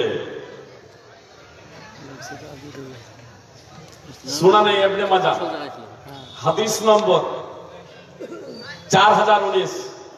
5টা পয়েন্ট আছে, এটা হলো 4র্থ নম্বর পয়েন্ট। 3 নম্বর পয়েন্ট বলছিলাম, আজকে যে বিজেপি ক্ষমতায় এনআরসি যে আসামের মাটিতে করেছেন এবং ভারতবর্ষে করব বলছেন, হাদিসের সাথে মিলিয়ে নিন। আল্লাহ রাসূল সাল্লাল্লাহু আলাইহি ওয়াসাল্লাম কি বলছেন? আল্লাহ রাসূল সাল্লাল্লাহু আলাইহি ওয়াসাল্লাম স্পষ্ট ভাবে বলছেন, যখন কোন জাতি আল্লাহ এবং তার রাসূল সাল্লাল্লাহু আলাইহি ওয়াসাল্লামের চুক্তি লঙ্ঘন করবে তখন আল্লাহ তাআলা বিজাতিকে তাদের দুশমনদের তাদের শত্রুদের তাদের উপরে শাসক বানিয়ে দেবেন। ফাআখাযু বা'দা মা ফি আইদিহিম, আর তাদের হাতে যা কিছু আছে তারা তা ছিনিয়ে নেবে। এনআরসির মাধ্যমে আপনার বাড়ি গাড়ি জন্মভিটে ছিনিয়ে নিচ্ছে, এ হাদিসেরই প্রতিফলন। সুপ্রিয় ভাই এবং বোন, আমরা কি লঙ্ঘন করেছি আল্লাহ এবং তার রাসূল সাল্লাল্লাহু আলাইহি ওয়াসাল্লামের? সুপ্রিয় ভাই এবং বোন, একটা উদাহরণ দিই, তাহলে খুব সহজে বুঝতে পারবেন। তার কারণ উদাহরণটা না দিলে আপনারা বুঝতে পারবেন না। তাহলে বলবেন কি আল্লাহ তাআলা কি কাফের মুশরিক নাস্তিকদের ভালোবাসেন? জি না। কাফের মুশরিক নাস্তিক কথাটা খুব ভালোভাবে জেনে রাখুন। কাফের মুশরিক নাস্তিক তো সোজা জাহান্নাম। কাফের মুশরিক নাস্তিক তো সোজা জাহান্নাম।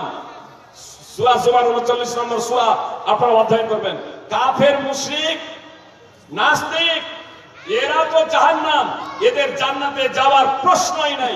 হাসরের ময়দানে যে এদের মধ্যে বিচার হবে, এদের মধ্যে যে হাসরের ময়দানে যে বিচার হবে, অমুসলিমদের মধ্যে ফায়সালা মীমাংসা যে হবে, এটা একমাত্র জাহান্নামে তাদের শাস্তি ভিন্নতর করার লক্ষ্য এবং উদ্দেশ্যে।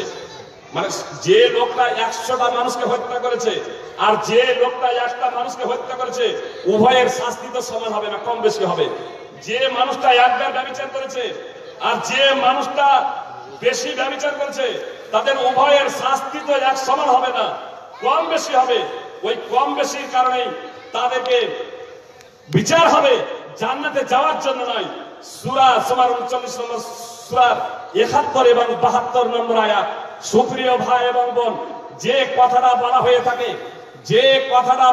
থাকে যে আলেম দ্বারা জাহান্নাম উদ্বোধন করা হবে, মুজাহিদ দ্বারা জাহান্নাম উদ্বোধন করা হবে, আলেম দ্বারা জাহান্নাম উদ্বোধন করা হবে, মুজাহিদ দ্বারা জাহান্নাম উদ্বোধন করা হবে, দাতা দ্বারা জাহান্নাম উদ্বোধন করা হবে, এটা সার্বিক ভাবে না, এদের দ্বারা না। সর্বপ্রথম আপনার যাবে নাস্তিক, কাফের, মুশরিক, এমনকি মুনাফিকরাও বাকি থাকবে। মুনাফিকরাও একটা হচ্ছে নিসবাতে মুতলাকা আর একটা হচ্ছে নিসবাতে মুতলাকা অনির্দিষ্ট ভাবে, সার্বিক ভাবে মুসলমান অমুসলমান সকলের মধ্যে সর্বপ্রথম যাবে জাহান্নামে কারা? নাস্তিক, কাফের, মুশরিক তারা। সহিহ বুখারী হাদিস নম্বর 7439 এবং সহিহ মুসলিম হাদিস নম্বর 183। মুনাফিকরাও বেঁচে থাকবে, তারপরে যাবে মুনাফিকরা। জি, তারপরে এবার এই সব ব্যক্তিরা যারা লোক দেখানো, মানে ইমানদারদের মধ্যে যারা তৌহিদবাদী, আর এই তৌহিদবাদীদের মধ্যে যাদেরকে জাহান্নামে দেওয়া হবে পাপের কারণে, এদের মধ্যে প্রথমে সেই আলেম যাবে যে লোক দেখানো কাজ করেছে, সেই দাতা যাবে যে লোক দেখানো কাজ করেছে, সেই মুজাহিদ যাবে যে লোক দেখানো জিহাদ করেছে। সুপ্রিয় ভাই এবং বোন, কিন্তু সর্বপ্রথমে জাহান্নামে যারা যাবে নাস্তিক, কাফের, মুশরিক। তো কাফের মুশরিক এরা তো জাহান্নামে যাবে, এতে সন্দেহের কোনো অবকাশই নেই। কিন্তু ইমানদাররা জান্নাতে যাবে না? ইমানদাররা জান্নাতে যাবে। একটি দৃষ্টান্ত দিই খুব সহজে, তাহলে আপনাদের বুঝতে সুবিধা হবে। মনে করুন আমার, আচ্ছা আরো সহজে উদাহরণ দিতে হলে আপনারা বুঝতে পারবেন। আমাদের প্রত্যেকের যেহেতু সন্ততি আছে, আমাদের ছেলে মেয়েরা যদি পড়াশোনা না করে, ঠান্ডার সময় সন্ধ্যা হয়ে গিয়েছে, জামা গায়ে দেয়নি, শিরশির করে হাওয়া বইছে, প্রচন্ড ঠান্ডা, খালি গায়ে দরজার বাইরে খেলাধুলা করছে, তাহলে বলুন তাকে বকাঝকা করবো না? করবো না? প্রয়োজনে মারধর করবো, তাই না?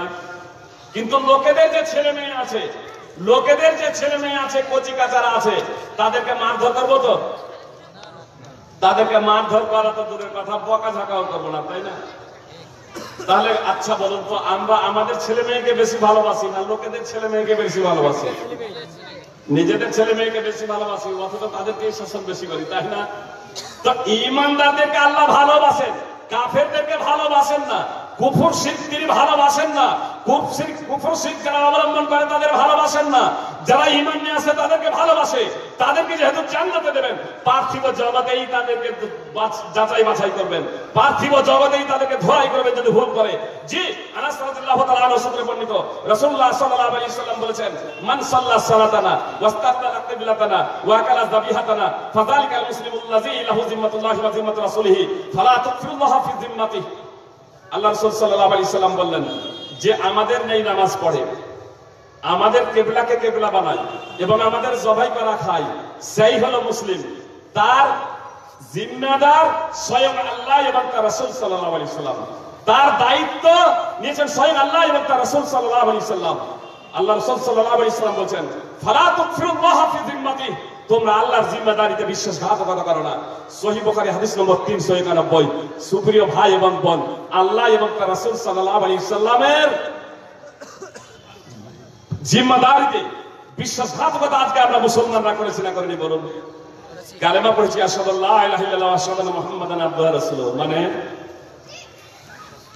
আমি সাক্ষ্য দিচ্ছি আল্লাহ ছাড়া প্রকৃত কোনো উপাস্য নেই, এবং আমি সাক্ষ্য দিচ্ছি মুহাম্মদ সাল্লাল্লাহু আলাইহি সাল্লাম আল্লাহর বান্দা এবং তার রাসূল। এর তাৎপর্য কি?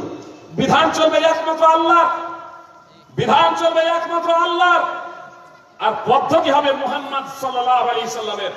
সুপ্রিয় ভাই এবং বোন, আজকে মুসলমানদের আতঙ্কগ্রস্ত হবার অন্যতম কারণ হলো যে আমরা যেহেতু আল্লাহর দ্বীনকে বাস্তবায়ন করিনি, আল্লাহর দ্বীনকে বাস্তবায়ন করিনি, আল্লাহর চুক্তি লঙ্ঘন করেছি, তার রাসূল সাল্লাল্লাহু আলাইহি সাল্লামের চুক্তি লঙ্ঘন করেছি, যে কারণে মুসলিমদের উপরে আজকে জুলম নির্যাতন এবং এনআরসির মাধ্যমে আমার আপনার জমি জায়গা ভিটে সবকিছু ছিনিয়ে নিতে চাই। আমরা আতঙ্কগ্রস্ত আছি। মুসলমানদের মধ্যে আপসে দ্বন্দ্ব আছে না? নেই? মুসলমান যত দেশ আছে আপসের মধ্যে লড়াই করছে না? করছে না? সব আপসে লড়াই করছে।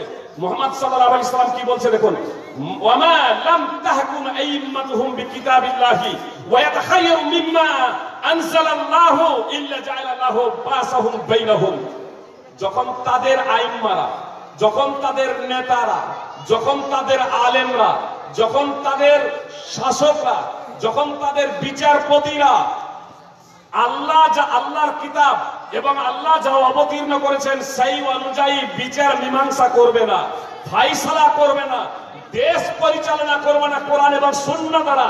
রাসূলুল্লাহ সাল্লাল্লাহু আলাইহি ওয়াসাল্লামের ভাষাটা দেখুন, যখন কোন শাসক, যখন কোন আইম্মা নেতা, আলেম ওলামারা যখন দেশ পরিচালনা করবে না, দেশ পরিচালনা করবে না কোরআন এবং সুন্নাহ দ্বারা, তখন আল্লাহ তাআলা তাদের আপসে দ্বন্দ্ব বাঁধিয়ে দেবেন।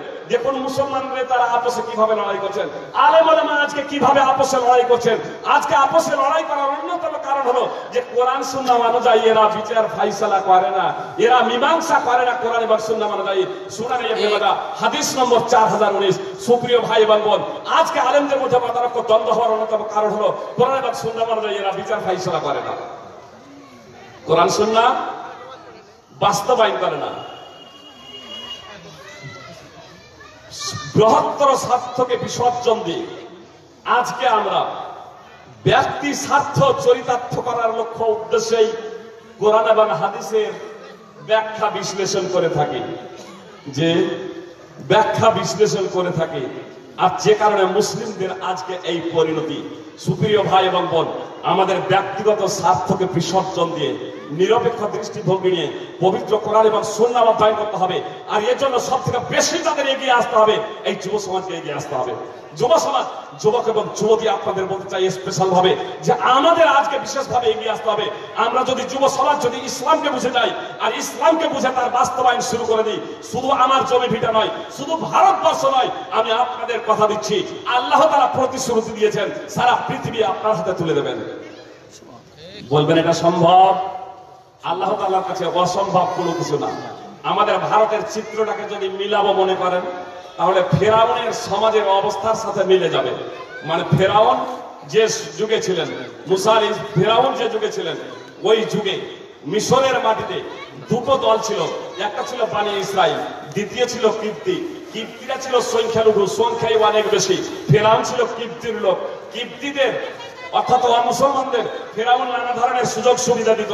আর বানি ইসরাইল জন্মগত যারা মুসলমান, জন্মসূত্রে যারা মুসলমান, এই বানি ইসরাইলের উপরে জুলম নির্যাতন চালাতো। যে ফেরাউন যখন অবগত হলো বানি ইসরাইল পরিবারে এমন এক পুত্র সন্তানের জন্ম হবে যার মাধ্যমে আমার সাম্রাজ্যের পতন হবে এবং আমিও ধ্বংস হয়ে যাব, তখন ফেরাউন সেনাবাহিনীর দিকে গোয়েন্দা ছেড়ে দিল বানি ইসরাইল পরিবারে। আজ থেকে বানি ইসরাইল পরিবারের যত পুত্র সন্তান জন্মগ্রহণ করবে আতর ঘরে গলা টিপে হত্যা করে দেবে। যে কথা অনুযায়ী কাজ শুরু হয়ে গেল। কিন্তু আল্লাহ তাআলা কত মহা শক্তিধর, কথাটা খুব মনোযোগ দিয়ে শুনবেন। আল্লাহ তাআলা কত মহা শক্তিধর, সেই অবস্থাতে আল্লাহ তাআলা বানি ইসরাইলে মুসা আলাইহিস সালামকে সৃষ্টি করলেন। আর বানি ইসরাইলে মুসা আলাইহিস সালামকে সৃষ্টি করে ফেরাউনের রাজ দরবারে লালন পালন করিয়ে নিয়ে তাকে নবী ও রাসূল বানালেন। হারুন আলাইহিস সালামকে নবী ও রাসূল বানালেন। ফেরাউন হত্যালীলা শুরু করেছিল মুসা আলাইহিস সালামের জন্মের আগে। আল্লাহ তাআলা ওই দুর্বল, নির্যাতিত, নিপীড়িত ব্যক্তিদের সাহায্য সহায়তার কথা ঘোষণা করেছেন। সূরা কাসাস 28 নম্বর সূরা 4 নম্বর আয়াত থেকে 7 নম্বর আয়াত তাফসীর সহ দ্রষ্টব্য। এবার মুসা এবং হারুন এই দুইজন নবী কে আল্লাহ তাআলা বললেন ফেরাউনের কাছে যাও, তাকে ইসলামের দাওয়াত দিয়ে দাও, সে ভীত সন্ত্রস্ত হবে অথবা উপদেশ গ্রহণ করবে। মুসা এবং হারুন এই দুইজন ফেরাউনের কাছে গিয়ে দাওয়াত দিয়ে দিলেন। সূরা তাহা 20 নম্বর সূরা 42 থেকে 46 নম্বর আয়াত তাফসীর সহ দ্রষ্টব্য। ফেরাউন একটা পর্যায়ে আরো উদ্ধতমূলক আচরণ সৃষ্টি করলো। সুতরাং মিশরের যত জাদুঘর ছিল সমস্ত জাদুঘরকে একত্রিত করে ময়দানে নিয়ে এলো। মুসা আলাইহিস সালাম এলেন। ফেরাউনের জাদুঘরেরা বলল মুসাকে, আপনি আগে জাদু প্রয়োগ করবেন না আমরা? মুসা আলাইহিস সালাম বলেন তোমরাই তোমাদের জাদু প্রয়োগ করো। এবার ফেরাউনের জাদুঘরেরা তাদের জাদু প্রয়োগ করলো। যে দড়ি লাঠিগুলো জীবন্ত চলন্ত সাপ, যে দড়ি লাঠি জীবন্ত চলন্ত সাপ, সবাই দেখছে চলন্ত জীবন্ত সাপ। যে মুসা আলাইহিস সালামের চোখে ধাঁধা সৃষ্টি হয়ে গেছে, আপনার চলন্ত সাপ। এই দৃশ্য দেখে মুসা আলাইহিস সালাম প্রথমে ভয় খেয়ে গিয়েছিলেন। আল্লাহ তাআলা তার হৃদয়ে নির্ভয়তা প্রদান করলেন এবং বললেন তোমার হাতের লাঠিটা তুমি নিক্ষেপ করো। আর যেমন মুসা আলাইহিস সালাম হাতের লাঠিটা নিক্ষেপ করলেন, তৎক্ষণাৎ একটা বড় সাপ হয়ে জাদুঘরদের ওই সাপগুলোকে নিমেষের মধ্যে নিঃশেষ করে দিল, খেয়ে শেষ করে দিল। জাদুঘরেরা বুঝতে পারলো আমরা যা করেছিলাম তা মায়াজাল, আমরা যা করেছিলাম তা ধাঁধা সৃষ্টি করেছিলাম। কিন্তু মুসা আলাইহিস সালাম যা করেছেন তা ধাঁধা নয়, তা চোখের মায়াজাল নয়।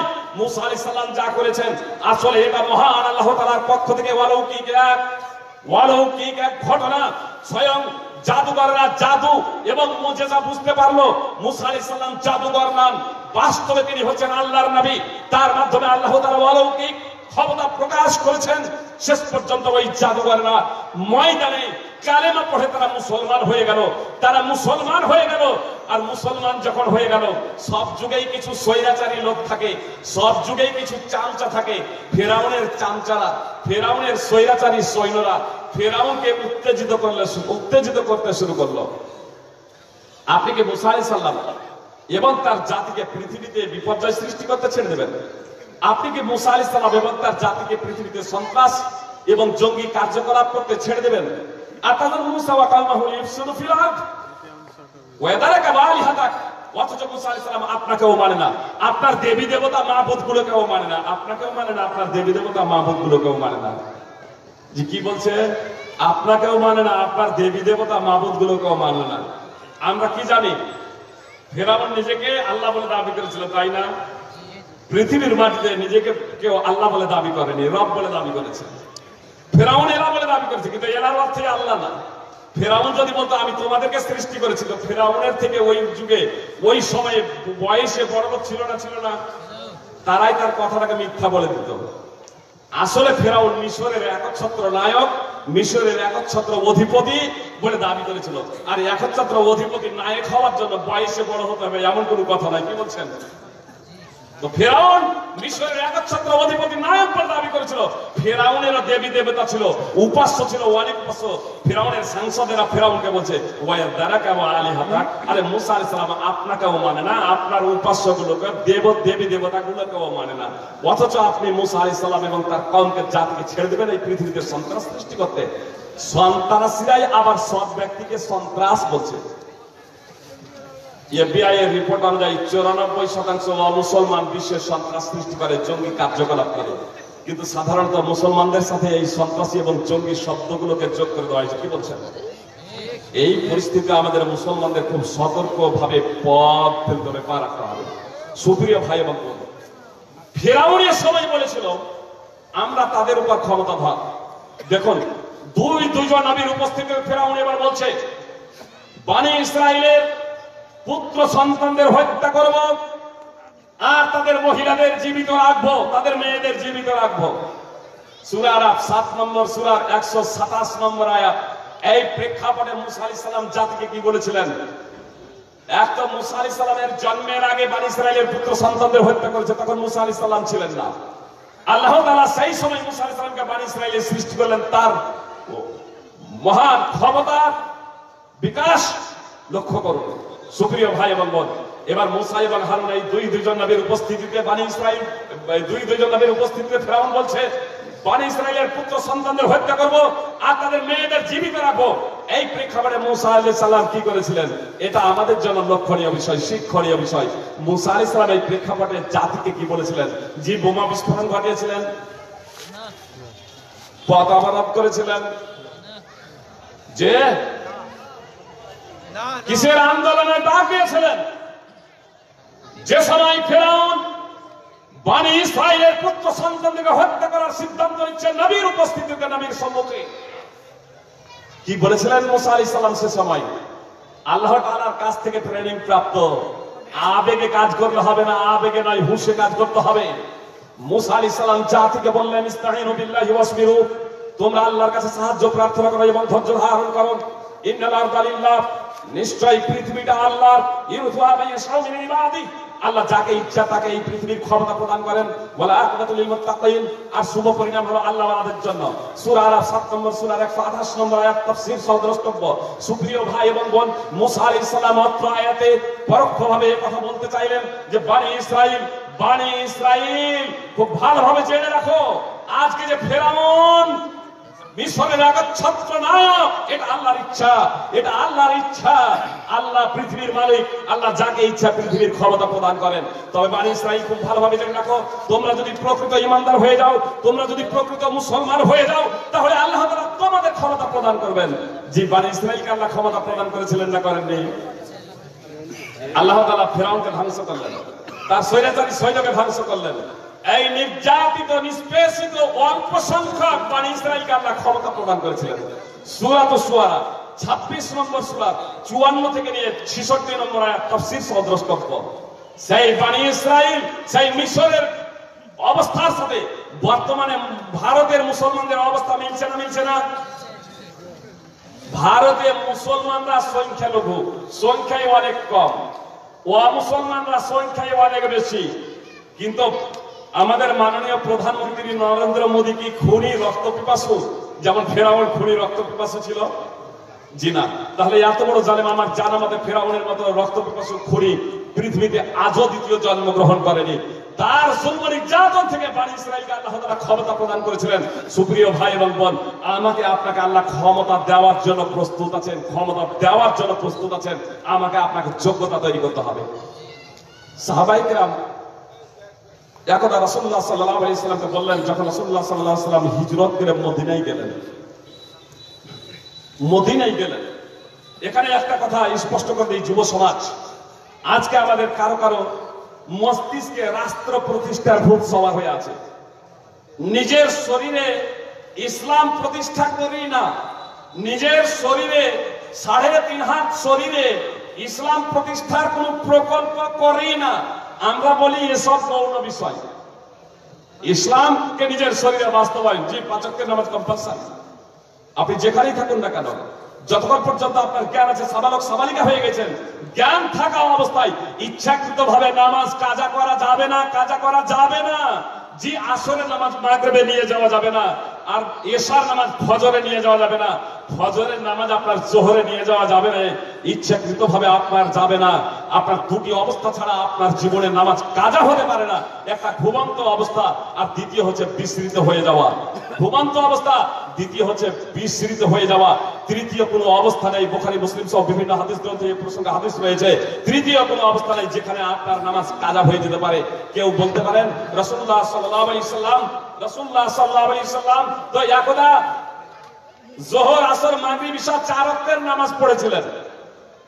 জি, রাসূলুল্লাহ সাল্লাল্লাহু আলাইহি সাল্লাম একদা যে 4 ওয়াক্তের নামাজ পড়েছিলেন, তো এটা ছিল আয়াতুল খৌফ অবতীর্ণের আগের ঘটনা।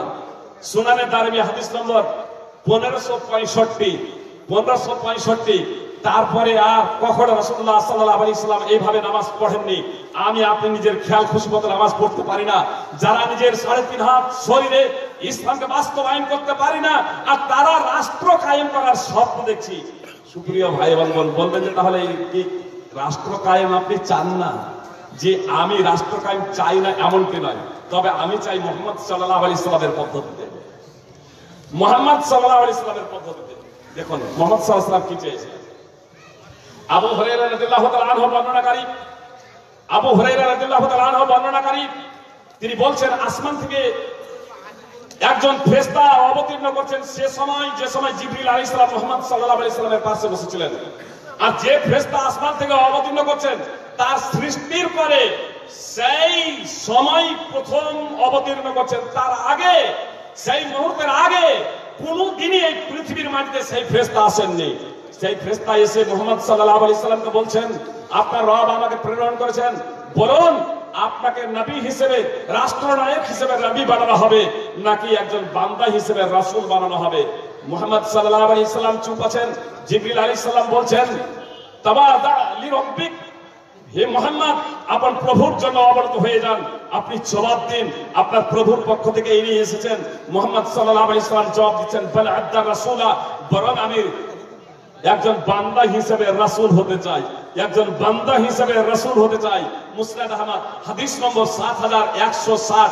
সুপ্রিয় ভাই এবং বোন, মুহাম্মদ সাল্লাল্লাহু আলাইহি সাল্লাম যদি রাষ্ট্রনায়ক হিসেবে রাসূল হতে চাইতেন, সঙ্গে সঙ্গে আল্লাহ তাআলা আসমান থেকে সেনাবাহিনী পাঠিয়ে দিয়ে রাষ্ট্রনায়ক বানিয়ে দিতেন। মুহাম্মদ সাল্লাল্লাহু আলাইহি সাল্লাম সেটা চাননি, বলপূর্বক চাননি, জনগণনার ভিত্তিতে চাননি, মগজ ধলাইয়ের ভিত্তিতে মানুষকে প্রকৃত মানুষ রূপে গড়ে তুলে তিনি রাষ্ট্রনায়ক হয়েছিলেন, রাষ্ট্রনায়ক হয়েছিলেন। জি, মুহাম্মদ সাল্লাল্লাহু আলাইহি সাল্লাম বসে আছেন। একদা আনসারগণ রাসূলুল্লাহ সাল্লাল্লাহু আলাইহি সাল্লামের দরবারে এসে জিজ্ঞেস করলেন, আল্লাহ রাসূল, আমরা কি এই কষ্টের দিন যাপন করব? আমাদের জন্য কি সুখের দিন আসবে না? আমাদের জন্য কি এই দিন সেই দিন আসবে না যেদিন আমরা অস্ত্র শস্ত্র রেখে একটু শান্তিতে বিশ্রাম করব? সেই দিনটি আমাদের জন্য আসবে না? আল্লাহ তাআলা আরশে সমাসীন সেই মহান আল্লাহ তাআলা সবকিছু শুনছিলেন। তিনি ওহী অবতীর্ণ করে দিলেন, ওয়াদাল্লাহুল্লাযীনা আমানু মিনকুম ওয়া আমিলুস সালিহাতি লা ইস্তাখলিফান্নাহুম ফিল আরদি কামা ইস্তাখলাফাল্লাযীনা মিন ক্বাবলিহিম ওয়া লা ইউমাক্কিনান্না লাহুম দীনাহুম আল্লাযী ইরতাদা লাহুম ওয়া লা ইউবাদদিলান্নাহুম মিন বা'দি খাওফিহিম আমনা ইয়াবুদুনানি লা ইউশরিকুনা বি শাইআ।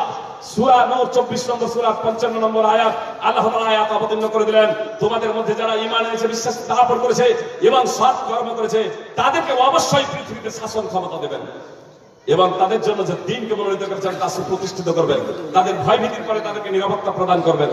দাসত্ব আমারই করতে হবে, আমার সাথে কাউকে শরীক করা যাবে না। সূরা নূর 55 নম্বর সূরা নূর 24 নম্বর সূরা 55 নম্বর আয়াত। সুপ্রিয় ভাই ও বোন, আল্লাহ তাআলা স্পষ্টভাবে ঘোষণা দিলেন যে তোমরা প্রকৃত মুসলমান হয়ে যাও, তোমরা প্রকৃত মুসলমান হয়ে যাও, তোমরা প্রকৃত সৎকর্ম পরায়ণশীল হয়ে যাও, দাসত্ব আমারই করো, ইসলামকে বিজয় করব, ইসলামকে বিজয় করব এবং তোমাদেরকে নিরাপত্তা প্রদান করব।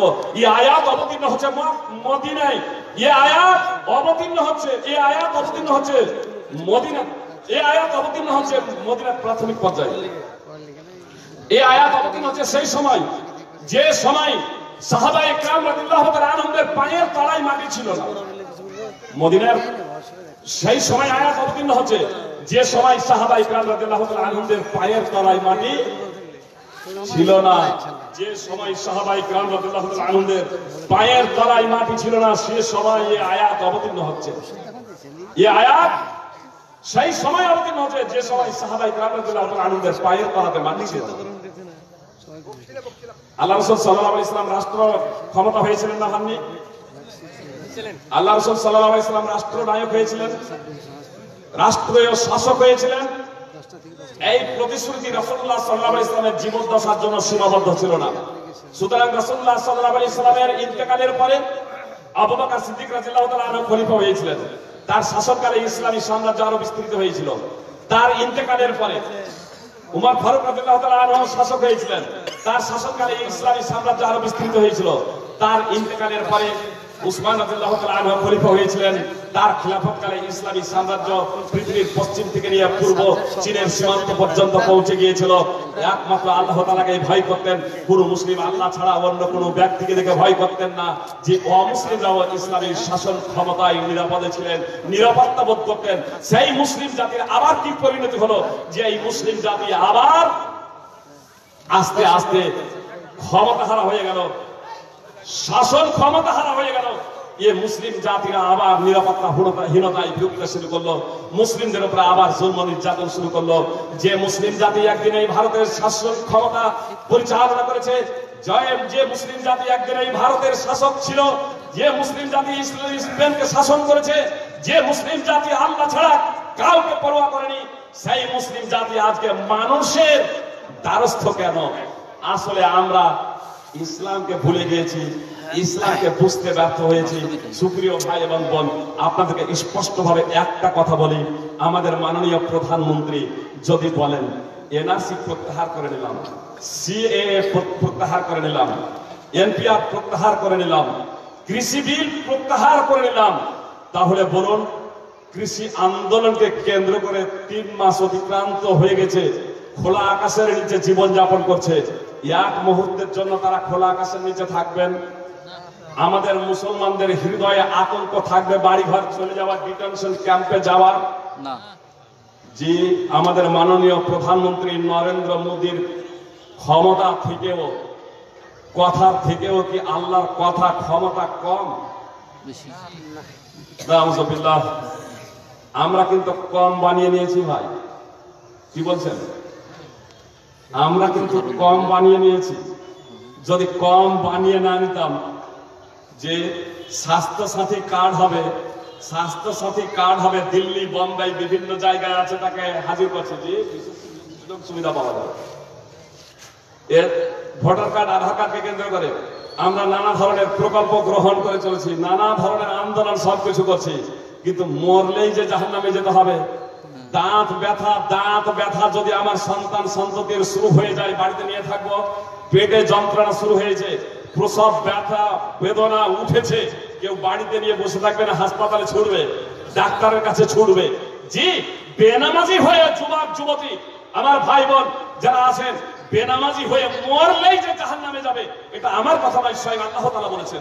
স্বয়ং আল্লাহ তাআলা বলেছেন সূরা মুদ্দাসসির ৭৪ নম্বর সূরা, ৭৪ নম্বর সূরার ৪২ এবং ৪৩ নম্বর আয়াত তাফসীর সহ দ্রষ্টব্য।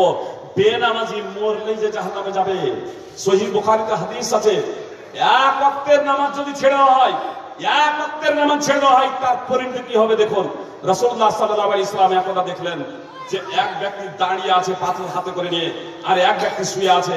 দাঁড়ানো ব্যক্তি হাতে পাথরটা ওই শায়িত ব্যক্তির মাথায় মারছে, আর মাথাটা চূর্ণ বিচূর্ণ হয়ে যাচ্ছে। তারপরে পাথরটা ছিটকে গিয়ে যখন দূরে পড়ছে, দাঁড়ানো ব্যক্তিটা যে মারছিল সে পাথরটাকে কুড়িয়ে নিয়ে আসছে। যতক্ষণে কুড়িয়ে নিয়ে আসছে, মাথাটা আগের মতো স্বাভাবিক হয়ে যাচ্ছে, আবার মারছে। এইভাবে মারতেই থাকবে ইলা ইয়াউমিল কিয়ামা, কিয়ামত পর্যন্ত এইভাবে মারা হবে। রাসূলুল্লাহ সাল্লাল্লাহু আলাইহি ওয়াসাল্লাম জিজ্ঞেস করলেন যে এই লোকটাকে যাকে এইভাবে প্রহার করা হচ্ছে, রাসূলুল্লাহ সাল্লাল্লাহু আলাইহি ওয়াসাল্লামকে জবাব দেওয়া হলো, ফাইন্নাহু ইয়াখুযুল কুরআন ফায়ারফিদুহু ওয়া ইয়ানামু আনিস সালাতিল মাকতুবা। এই ব্যক্তি হচ্ছে সেই ব্যক্তি যে ব্যক্তি কোরআন শিখেছিল, অতঃপর কোরআন ছেড়ে দিয়েছে, ফরজ নামাজ ছেড়ে ঘুমিয়ে থাকতো। আনিস সালাতিল মাকতুবা ওয়া ইয়ানামু আনিস সালাতিল মাকতুবা, সালাওয়াতিল মাকতুবা নয়, সালাতিল মাকতুবা, আনিস সালাতিল মাকতুবা। জি, এক ওয়াক্তের নামাজ ছেড়ে ঘুমিয়ে থাকতো, এক ওয়াক্তের নামাজ। ইমাম ইবনে হাজার আসকালানী রাহিমাহুল্লাহ ফাতহুল বারীতে লিখেছেন অত্র হাদিসের ভাষ্যে যে এশায়ে আখিরা অর্থাৎ এশার নামাজ, কেউ কেউ সাধারণভাবে বলেছেন যে ফজরের নামাজ, এক ওয়াক্তের নামাজ ছেড়ে ঘুমিয়ে থাকার জন্য আপনার মরলেই কিয়ামত পর্যন্ত পাথরের আঘাত খেতে হবে। সহিহ বুখারী হাদিস নম্বর 7047 এবং সহিহ বুখারীর হাদিস নম্বর 1386। সুপ্রিয় ভাই এবং বোন, যে বেনামাজি আলেম ওলামার মুখে কত শুনছেন নামাজ না পড়লে জাহান্নামে যাবে, কোনো আমাদের হেলদল নেই। আল্লাহ যেখানে বলছেন, আমি এজন্যই কথাটা বলছিলাম যে নরেন্দ্র মোদীর ক্ষমতা বেশি না আল্লাহর ক্ষমতা বেশি, আমাদের হৃদয়ে বিশ্বাস আছে তো। আল্লাহ যেখানে বলছেন ইয়া আইয়ুহাল্লাযীনা আমানু ইন তানসুরুল্লাহা ইয়ানসুরকুম, হে ঈমানদারগণ তোমরা আল্লাহর দ্বীনকে বাস্তবায়িত করো, আল্লাহ তোমাদের সহযোগিতা করবেন। সূরা মুহাম্মদ 47 নম্বর সূরা 7 নম্বর আয়াত তাফসীর সহ দ্রষ্টব্য। আল্লাহ যদি কারো সাহায্য সহযোগিতা করেন তাহলে তার কোনো ক্ষতি করার ক্ষমতা আছে? সারা পৃথিবীর মানুষ যদি একদিকে হয়ে যায় আর আল্লাহ যাকে উদ্ধার করবে, যাকে বাঁচাবে, তার বিন্দু মাত্র সারা পৃথিবীর মানুষ করতে পারে না। এই আকীদা এবং বিশ্বাস থাকতে হবে। সুপ্রিয় ভাই এবং বোন, আমি আমার বক্তব্য ইতি করে দেব, ওয়ার্নিং এসেছে সংক্ষিপ্ত করার জন্য। আমি শুধু এতটুকু বলতে চাই, আজকে আমাদের উপরে জুলম নির্যাতন চলছে, আমরা আল্লাহ তাআলাকে আহ্বান জানাচ্ছি, আল্লাহ তাআলাকে ডাকছি। যুব সমাজ, আজকে আমাদের ডাকে আল্লাহ সাড়া দিচ্ছেন না কেন? এরই জবাব দিয়ে আমি বক্তব্য ইতি করে দেব। ওহুদের যুদ্ধ, এই ওহুদের যুদ্ধে রাসূলুল্লাহ সাল্লাল্লাহু আলাইহি ওয়াসাল্লাম 50 জন সাহাবীকে একটি পাহাড়ের চূড়ায় দাঁড় করে দিয়েছিলেন, এই বার্তা দিয়ে, এই কথা বলে যে যদি তোমরা আমাদেরকে দেখো আমাদের কেটে টুকরো টুকরো করে দেওয়া হচ্ছে, তাহলেও আমাদের সাহায্য সহায়তার জন্য আসবে না। অপর পরনে আছে যদি আমাদেরকে পাখিতে ছো মেরে নিয়ে যাবে, অর্থাৎ আমাদের লাশ পড়ে গিয়েছে, আর শকুনে আমাদের ছিঁড়ে ছিঁড়ে খাচ্ছে। দ্বিতীয় বার্তা না যাওয়া পর্যন্ত আমাদের সাহায্য সহায়তার জন্য আসবে না। আর যদি দেখো আমরা শত্রু দলকে পর্যদস্ত করেছি, পদদলিত করেছি, তারা যুদ্ধের ময়দান ছেড়ে পালাচ্ছে, তাদের ছেড়ে যাওয়া সম্পদ আমরা সংগ্রহ করছি। দ্বিতীয় বার্তা না যাওয়া পর্যন্ত, নির্দেশ না যাওয়া পর্যন্ত স্থান ত্যাগ করবে না। রাসূলুল্লাহ সাল্লাল্লাহু আলাইহি ওয়াসাল্লামের এই হুঁশিয়ারির পরেও আপনাদের বলি, ওহুদ যুদ্ধের প্রথমেই ইসলামের জয় জয়কার, মুসলিমরা বিজয়ী হলেন। মুশরিকরা যুদ্ধের ময়দান ছেড়ে পালাচ্ছে, তাদের ছেড়ে যাওয়া সম্পদ গনিমতের মাল সাহাবায়ে কিরাম সংগ্রহ করছেন। পাহাড়ের চূড়ায় যারা ছিলেন তারা আপসে বলাবলি করছেন, কিসের অপেক্ষা? আমাদের জয় হয়ে গেছে, আমাদের সঙ্গী সাথীরা তাদের ছেড়ে যাওয়া সম্পদ সংগ্রহ করছেন, আমরা যাই, আমরাও গনিমতের মাল সংগ্রহ করি। ওই টিমের যিনি আমির ছিলেন, ওই টিমের যাকে আমির বানানো হয়েছিল, যাকে আমির বানিয়েছিলেন সৈয়দ রাসূলুল্লাহ সাল্লাল্লাহু আলাইহি ওয়াসাল্লাম, আব্দুল্লাহ বিন জুবাইর রাদিয়াল্লাহু তাআলা আনহু, তিনি স্মরণ করিয়ে দিলেন রাসূলুল্লাহ সাল্লাল্লাহু আলাইহি ওয়াসাল্লামের অমিয় মুখনিসৃত বাণী, আনাসিতুম মা ক্বালা লাকুম রাসূলুল্লাহ সাল্লাল্লাহু আলাইহি ওয়াসাল্লাম, তোমরা কি ভুলে গেছো রাসূলুল্লাহ সাল্লাল্লাহু আলাইহি ওয়াসাল্লাম তোমাদের কি বলেছিলেন? রাসূলুল্লাহ সাল্লাল্লাহু আলাইহি ওয়াসাল্লামের অমিয় মুখনিসৃত বাণী স্মরণ করিয়ে দেওয়ার পরেও সিংহবাগ সাহাবী পাহাড়ের চূড়া থেকে নেমে গেলেন।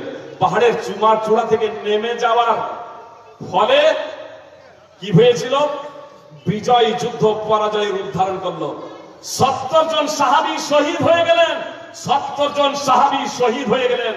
স্বয়ং রাসূলুল্লাহ সাল্লাল্লাহু আলাইহি ওয়াসাল্লামের দাঁত ভেঙে গিয়েছিল, রাসূলুল্লাহ সাল্লাল্লাহু আলাইহি ওয়াসাল্লাম আহত হয়েছিলেন। সহিহ বুখারী হাদিস নম্বর 3039 এবং 4043, মুসনাদ আহমদ হাদিস নম্বর 2609। এই প্রেক্ষাপটে আল্লাহ তাআলা ওয়াহী অবতীর্ণ করলেন, ওয়ালা তাহিনু ওয়ালা তাহজানু ওয়া আনতুমুল আ'লাউনা ইন কুনতুম মুমিনিন, তোমরা হীনমনোবল হইও না, তোমরা দুঃখিত হইও না, তোমরা জয় হবে, তোমরাই বিজয়ী হবে যদি তোমরা ঈমানদার হও। সূরা আলে ইমরান 3 নম্বর সূরা 139 নম্বর আয়াত তাফসীর সহ দ্রষ্টব্য। আমি আপনাদের সুপ্রিয় ভাই এবং বোন যেদিকে দৃষ্টি আকর্ষণ করতে যাচ্ছি তা হলো এই যে আয়াতের সর্বপ্রথম যাদের সম্বোধন করেছিলেন আল্লাহ তাআলা, তারা ছিলেন সাহাবা। তাদের বলছেন তোমরা হীনমনোবল হইও না, তোমরা দুঃখিত হইও না, তোমরাই বিজয়ী হবে, জয়ী হবে যদি তোমরা ঈমানদার হও, যদি তোমরা ঈমানদার হও। সাহাবায়ে কিরাম ঈমানদার ছিলেন না? ছিলেন। ফের যদি তোমরা ঈমানদার হও তোমরাই জয়ী হবে। বিষয়টা যেন কেমন বোঝাচ্ছে না ভাবিনি কখনো, নাকি? বিষয়টা কেমন বোঝাচ্ছে এ নিয়ে বলতে দীর্ঘ সময় প্রয়োজন। আমি শুধু আপনাদের এতটুকু বলতে চাই, সাহাবায়ে কেরাম বুঝে গিয়েছিলেন, এবং এতটুকু আপনাদের আমি নিজেই জবাবটা দিয়ে দিই যে সাহাবায়ে কেরাম অবশ্যই ঈমানদার ছিলেন, অবশ্যই ঈমানদার ছিলেন। কেমন ঈমানদার ছিলেন? তাদের ঈমান আল্লাহ তাআলার কাছে গ্রহণীয়, সুতরাং তাদের ঈমানকে পরবর্তী যুগের জন্য মানদণ্ড নির্ধারণ করেছেন। সূরা বাকারা 2 নম্বর সূরার 137 নম্বর আয়াত আল্লাহ তাআলা বলেন, ফাইন আমানু বিমিসলি মা আমানতুম বিহি ফাকাদ ইহতাদাউ ওয়া ইন তাওয়াল্লাউ ফাইন্নামা হুম ফিশ শিকাক। যদি তারা তোমাদের মতো ঈমান আনয়ন করে, তারা বলতে সেই সময় যারা ইসলাম কবুল করেনি, তারা কিয়ামতের আগে পর্যন্ত যত মানুষ জন্মগ্রহণ করবে সবাই হলো তারা। চারটা ইমাম সহ শেখ আব্দুল কাদের জিলানী, চারটা ইমাম শেখ আব্দুল কাদের জিলানী সহ পৃথিবীর যত মানুষ আছে সবাই হলো তারা। এই তারা তাদের ঈমান কখন গ্রহণযোগ্য হবে? যখন তোমাদের মতো ফাইন আমানু বিমিসলি মা আমানতুম বি, তোমরা যেমন ঈমান এনেছো, তোমরা যেরূপ সাহাবায়ে কেরামদের ঈমানের মতো যখন ঈমান নিয়ে আসবে, আল্লাহ বলেন তখন তারা হেদায়েত প্রাপ্ত হবে, সৎ পথ প্রাপ্ত হবে, সৎ পথের পথিক হবে। আর যদি তারা বিমুখ হয় তোমাদের মতো, অর্থাৎ সাহাবায়ে কেরাম যখন এই আয়াত অবতীর্ণ হয়, তখন যারা ঈমান এনেছিল তাদের ঈমানকে পরবর্তীদের জন্য মানদণ্ড নির্ধারণ করে দিয়ে বলছেন তোমাদের মতো সাহাবায়ে কেরাম, তোমাদের মতো তারা যদি ঈমান না নিয়ে আসে, তবে তো কেবল তারা রয়েছে বিরোধিতায়। সূরা বাকারা 2 নম্বর সূরার 137 নম্বর আয়াত। শুধু তাই নয়, সাহাবাদের যারা অনুকরণ করবে একনিষ্ঠতার সাথে, তাদেরকেও আল্লাহ জান্নাতে দেবেন। শুধু সাহাবাদেরই জান্নাতে দেবেন তাই নয়, সূরা তওবা 9 নম্বর সূরার 100 নম্বর আয়াত তাফসীর সহ দ্রষ্টব্য। আল্লাহ তো সাহাবাদের জান্নাতে দিবেন, যারা একনিষ্ঠতার সাথে সাহাবাদের অনুকরণ করবে তাদেরও আল্লাহ জান্নাতে দেবেন। সেই সাহাবাদের সম্বোধন করে আল্লাহ তাআলা বলছেন, তোমরা হীনমন্যমন হইও না, তোমরা দুঃখিত হইও না, তোমরাই জয়ী হবে যদি তোমরা ঈমানদার হও। আসলে ঈমানের বিভিন্ন স্তর আছে, ঈমানের বিভিন্ন স্তর আছে। প্রেমিক প্রেমিকা ওদের এক অপরের জন্য সবকিছুই সুগন্ধময়, তাই না? খুব ভালো। অবশ্য যদি বৈধভাবে হয়, যে সন্তান সন্ততি আব্বা আম্মাকে ভালোবাসে, আব্বা আম্মা সন্তান সন্ততিকে ভালোবাসে, স্বামী স্ত্রী এক অপরকে ভালোবাসে একমাত্র আল্লাহ তাআলার সন্তুষ্টির জন্য, আলহামদুলিল্লাহ, খুব ভালো জিনিস। আর গোপনীয় ভাবে যদি প্রেম নিবেদন যদি হয়, যেটা অবৈধ, সেটা অবশ্যই হারাম, নাজায়েজ। সুপ্রিয় ভাই এবং বোন, আল্লাহ রাসূল সাল্লাল্লাহু আলাইহি ওয়াসাল্লামকে সাহাবায়ে কেরাম কতটা ভালোবাসতেন। শুধু আপনাদের বলি, সাহাবায়ে কেরাম কিভাবে ঈমান নিয়ে এসেছিলেন, কতটা ভালোবাসতেন। আল্লাহ রাসূল সাল্লাল্লাহু আলাইহি ওয়াসাল্লাম কখনো যদি থুথু নিক্ষেপ করতেন আর সাহাবায়ে কেরাম সেখানে উপস্থিত থাকতেন, রাসূলুল্লাহ সাল্লাল্লাহু আলাইহি ওয়াসাল্লামের থুথু মাটিতে পড়তো না, রাসূলুল্লাহ সাল্লাল্লাহু আলাইহি ওয়াসাল্লামের থুথু মাটিতে পড়তো না। সাহাবায়ে কেরাম হাতে করে 2 খাবলে নিয়ে হাতে রগড়ে নিজের মুখমণ্ডল শরীরে মেখে নিতেন। রাসূলুল্লাহ সাল্লাল্লাহু আলাইহি ওয়াসাল্লামের থুথু এত বরকতময়। সুপ্রিয় ভাই এবং বোন, আলী রাদিয়াল্লাহু তাআলা আনহু খাইবারের যুদ্ধে চোখের যন্ত্রণায় ভুগছেন। আল্লাহ রাসূল সাল্লাল্লাহু আলাইহি ওয়াসাল্লাম নিজের থুথু আলী রাদিয়াল্লাহু তাআলা আনহুর চোখে লাগিয়ে দিচ্ছেন, আর সঙ্গে সঙ্গে আলী রাদিয়াল্লাহু তাআলা আনহুর চোখের ব্যথা দূর হয়ে যাচ্ছে। আল্লাহ রাসূল সাল্লাল্লাহু আলাইহি ওয়াসাল্লাম বরকতময় ছিলেনই তো, রাসূলুল্লাহ সাল্লাল্লাহু আলাইহি ওয়াসাল্লামের থুথুও কত উপকারী এবং বরকতময় যে দেখুন সাহাবায়ে কেরাম নিজের গায়ে মাখছেন আর ব্যথিত চোখে লাগাচ্ছেন, তো ব্যথা দূর হয়ে যাচ্ছে। সেই রাসূলুল্লাহ সাল্লাল্লাহু আলাইহি ওয়াসাল্লাম আজকে আসলে আমরা বিষয়টাকে অনুধাবন করতে পারিনি, বিষয়টাকে বুঝতে পারিনি। সুপ্রিয় ভাই এবং বোন, রাসূল জাবের বিন আব্দুল্লাহ রাদিয়াল্লাহু তাআলা আনহু বলছেন, আব্দুল্লাহ বিন উবাই বিন সালুল মারা গেল, তাকে কবরে রেখে দেওয়া হয়েছে। রাসূলুল্লাহ সাল্লাল্লাহু আলাইহি ওয়াসাল্লাম এলেন, তার লাশটাকে, আব্দুল্লাহ বিন উবাই বিন সালুলের লাশটাকে কবর থেকে বের করে 2 উরুর উপরে রাখলেন, আর 2 উরুর উপরে রেখে নিজের মুখের লোয়াব থুথু কপাল থেকে নিয়ে শরীরে পায়ের দিকে ছড়িয়ে দিলেন। এমনকি যে পোশাকটা শরীরে পড়েছিলেন সেই পোশাকটা খুলে আব্দুল্লাহ বিন উবাই বিন সালুলকে পরিয়ে দেওয়া হলো। জানাজার নামাজ পড়লেন, ক্ষমা প্রার্থনা করলেন। সূরা তওবা 9 নম্বর সূরা 84 নম্বর আয়াত অবতীর্ণের আগের ঘটনা, এসবগুলো হয়ে যাওয়ার পরেই ওই সূরা অবতীর্ণ হয়। আর পরেও আব্দুল্লাহ বিন উবাই বিন সালুল বিন্দু মাত্র উপকৃত হবে না। সহিহ বুখারী হাদিস নম্বর 1350, সহিহ মুসলিম হাদিস নম্বর 2773। সুপ্রিয় ভাই এবং বোন, আজকে আমরা অনেকেই আরে পীর যদি একটু চাদর দিয়ে দেয়, একটু ক্ষমা প্রার্থনা করে দেয়, মুফতি যদি একটু করে দেয়, দোয়া পড়ে দেয়, মৌলভী সাহেব যদি একটু দোয়া পড়ে দেয়, আমার আপনার জীবন যাপন যাই হোক না কেন, আমার আকীদা এবং আমল যাই হোক না কেন, সুপ্রিয় ভাই এবং বোন, রাসূলুল্লাহ সাল্লাল্লাহু আলাইহি ওয়াসাল্লামের থুথু মুখের লালা যদি কোনো উপকারে না আসে, রাসূলুল্লাহ সাল্লাল্লাহু আলাইহি ওয়াসাল্লামের পোশাক, যে পোশাকটা রাসূলুল্লাহ সাল্লাল্লাহু আলাইহি ওয়াসাল্লামের গায়ের সাথে লেগেছিল, অবশ্যই আমার পোশাক, আমার মুখের লালা সেই মর্যাদা রাখে না যা রাসূলুল্লাহ সাল্লাল্লাহু আলাইহি ওয়াসাল্লামের ছিল। রাসূলুল্লাহ সাল্লাল্লাহু আলাইহি ওয়াসাল্লামের তো থুতু পবিত্র, বরকতময়, সেই থুতুর দ্বারা যদি আব্দুল্লাহ বিন উবাই বিন সালুল বিন্দু মাত্র উপকৃত হতে না পারে, তাহলে আমার এবং আপনার আকীদা এবং আমল যাই হোক না কেন জান্নাত যাওয়ার স্বপ্ন দেখছি। সুপ্রিয় ভাই এবং বোন, পরিবর্তন হয়ে যান, পরিবর্তন হয়ে যান। সাহাবায়ে কেরাম বুঝে গিয়েছিলেন যে আল্লাহ যখন বললেন তোমরা যদি ঈমানদার হয়ে যাও তাহলে তোমরাই জয় হবে, সাহাবায়ে কেরাম বুঝে গেলেন যে ঈমানদার বলতে এখানে কি বলা হয়েছে। ঈমানদারদের বৈশিষ্ট্য আল্লাহ তাআলা বর্ণনা করেছেন। যখন আল্লাহ এবং তার রাসূল সাল্লাল্লাহু আলাইহি ওয়াসাল্লামের দিকে আহ্বান করা হবে, তখন তাদের কথাই হবে সামি'না ওয়া আতা'না, আমরা শুনলাম মেনে নিলাম, আমরা শুনলাম মেনে চলবো। সূরা নূর 24 নম্বর সূরার 51 নম্বর আয়াত। কিন্তু ওখানে কি করেছিলেন? রাসূলুল্লাহ সাল্লাল্লাহু আলাইহি ওয়াসাল্লামের একটা নির্দেশকে হালকা ভাবে একটু গ্রহণ করেছিলেন। উহুদের যুদ্ধে জয় তো হয়ে গেছে, মুশরিকরা পরাজিত হয়েছে, যুদ্ধের ময়দান ছেড়ে পালিয়ে গেছে, রাসূলুল্লাহ সাল্লাল্লাহু আলাইহি ওয়াসাল্লামকে অমান্য করার তাদের হৃদয়ে আদৌ ইচ্ছা ছিল না। রাসূলুল্লাহ সাল্লাল্লাহু আলাইহি ওয়াসাল্লামের একটা নির্দেশকে হালকা ভাবে নেওয়ার পরিণতি কি হলো? বিজয় যুদ্ধ পরাজয়ের রূপ ধারণ করেছিল। সুপ্রিয় ভাই এবং বোন, আজকে আমরা আল্লাহ এবং তার রাসূল সাল্লাল্লাহু আলাইহি ওয়াসাল্লামের হাজারো নির্দেশ লঙ্ঘন করে চলেছি, আর তারপর আল্লাহ তাআলার সাহায্য সহযোগিতা কামনা করছি। সুপ্রিয় ভাই এবং বোন, বদরের যুদ্ধে আল্লাহ তাআলা আসমান থেকে ফেরেশতা পাঠিয়েছিলেন, এমনকি মক্কা বিজয় হয়েছিল বিনা রক্তপাতে, মক্কার কাফের মুশরিকরা ইসলাম কবুল করেছিলেন, রাসূলুল্লাহ সাল্লাল্লাহু আলাইহি ওয়াসাল্লাম ক্ষমা করে দিয়েছিলেন, তারা স্বেচ্ছায় ইসলাম কবুল করেছিল। ইমাম বাইহাকী সুনানুল কুবরা হাদিস নম্বর 18275, হুনাইনের যুদ্ধ হচ্ছে মক্কা বিজয়ের পরে সাহাবায়ে কেরামদের হৃদয়ে সংখ্যাগরিষ্ঠের গৌরব প্রবেশ করেছিল। আল্লাহ তাআলা যখন দেখলেন যে সাহাবায়ে কেরামদের সংখ্যাগরিষ্ঠতার গৌরব চূর্ণ বিচূর্ণ হয়ে গেল, যে সংখ্যাগরিষ্ঠতার ভিত্তিতে তারা ভেবেছিলেন যে এর আগে তো কখনো এত মুসলমান আমরা যুদ্ধের ময়দানে অংশগ্রহণ করিনি, আজকে হুনাইনের যুদ্ধে আমরা যত সংখ্যায় আছি মুশরিকদের চূর্ণ বিচূর্ণ করে দেবো, শেষ করে দেবো। মুশরিকদের আক্রমণ তাদেরকে ছত্রভঙ্গ করে দিয়েছিল। আল্লাহ তাআলা সতর্ক করে দিয়ে আবার ওই সীমানি অবতীর্ণ করলেন, রহমত বর্ষণ করলেন, আসমান থেকে সেনাবাহিনী পাঠিয়ে দিলেন এবং এই হুঁশিয়ারি দিলেন তোমাদের সংখ্যাগরিষ্ঠতার গৌরব কোথায় চূর্ণ বিচূর্ণ হয়ে গেল, কোথায় চূর্ণ বিচূর্ণ হয়ে গেল, তোমাদের সংখ্যাগরিষ্ঠতা কোনো উপকারে এলো না কেন। সূরা তাওবা 9 নম্বর সূরার 25 এবং 26 নম্বর আয়াত তাফসীর সহ দ্রষ্টব্য। আল্লাহ তাআলা আবার আসমান থেকে সেনাবাহিনী পাঠিয়ে দিয়েছিলেন। সুপ্রিয় ভাই এবং বোন, আমাদের জমি ভিটা ছাড়তে হবে না, বাড়ি গাড়ি ছাড়তে হবে না, যদি আল্লাহ তাআলার প্রতিশ্রুতিকে বাস্তবায়ন করি।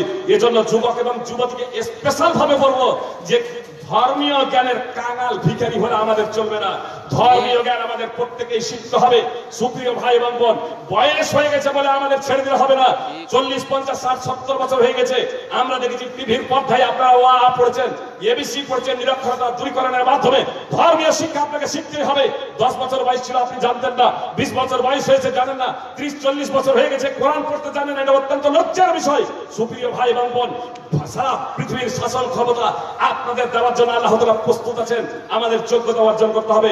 পরিশেষে বলবো, আসুন আমরা মুহাম্মদ সাল্লাল্লাহু আলাইহি ওয়াসাল্লামের আদর্শে আদর্শিত হয়ে উঠি, পবিত্র কোরআন এবং সুন্নাহর ধারক এবং বাহক হয়ে যাই। আল্লাহ তাআলা আমাদের শাসন ক্ষমতা দেবেন ইনশাআল্লাহ। আল্লাহ তাআলা আমাদের প্রত্যেককে পবিত্র কোরআন ও সুন্নাহ অনুযায়ী জীবনযাপন করার তৌফিক দান করেন, আমিন। আকুলু কওলি হাযা আস্তাগফিরুল্লাহ লি ওয়া লাকুম। আসসালামু আলাইকুম ওয়া রাহমাতুল্লাহি ওয়া বারাকাতুহু।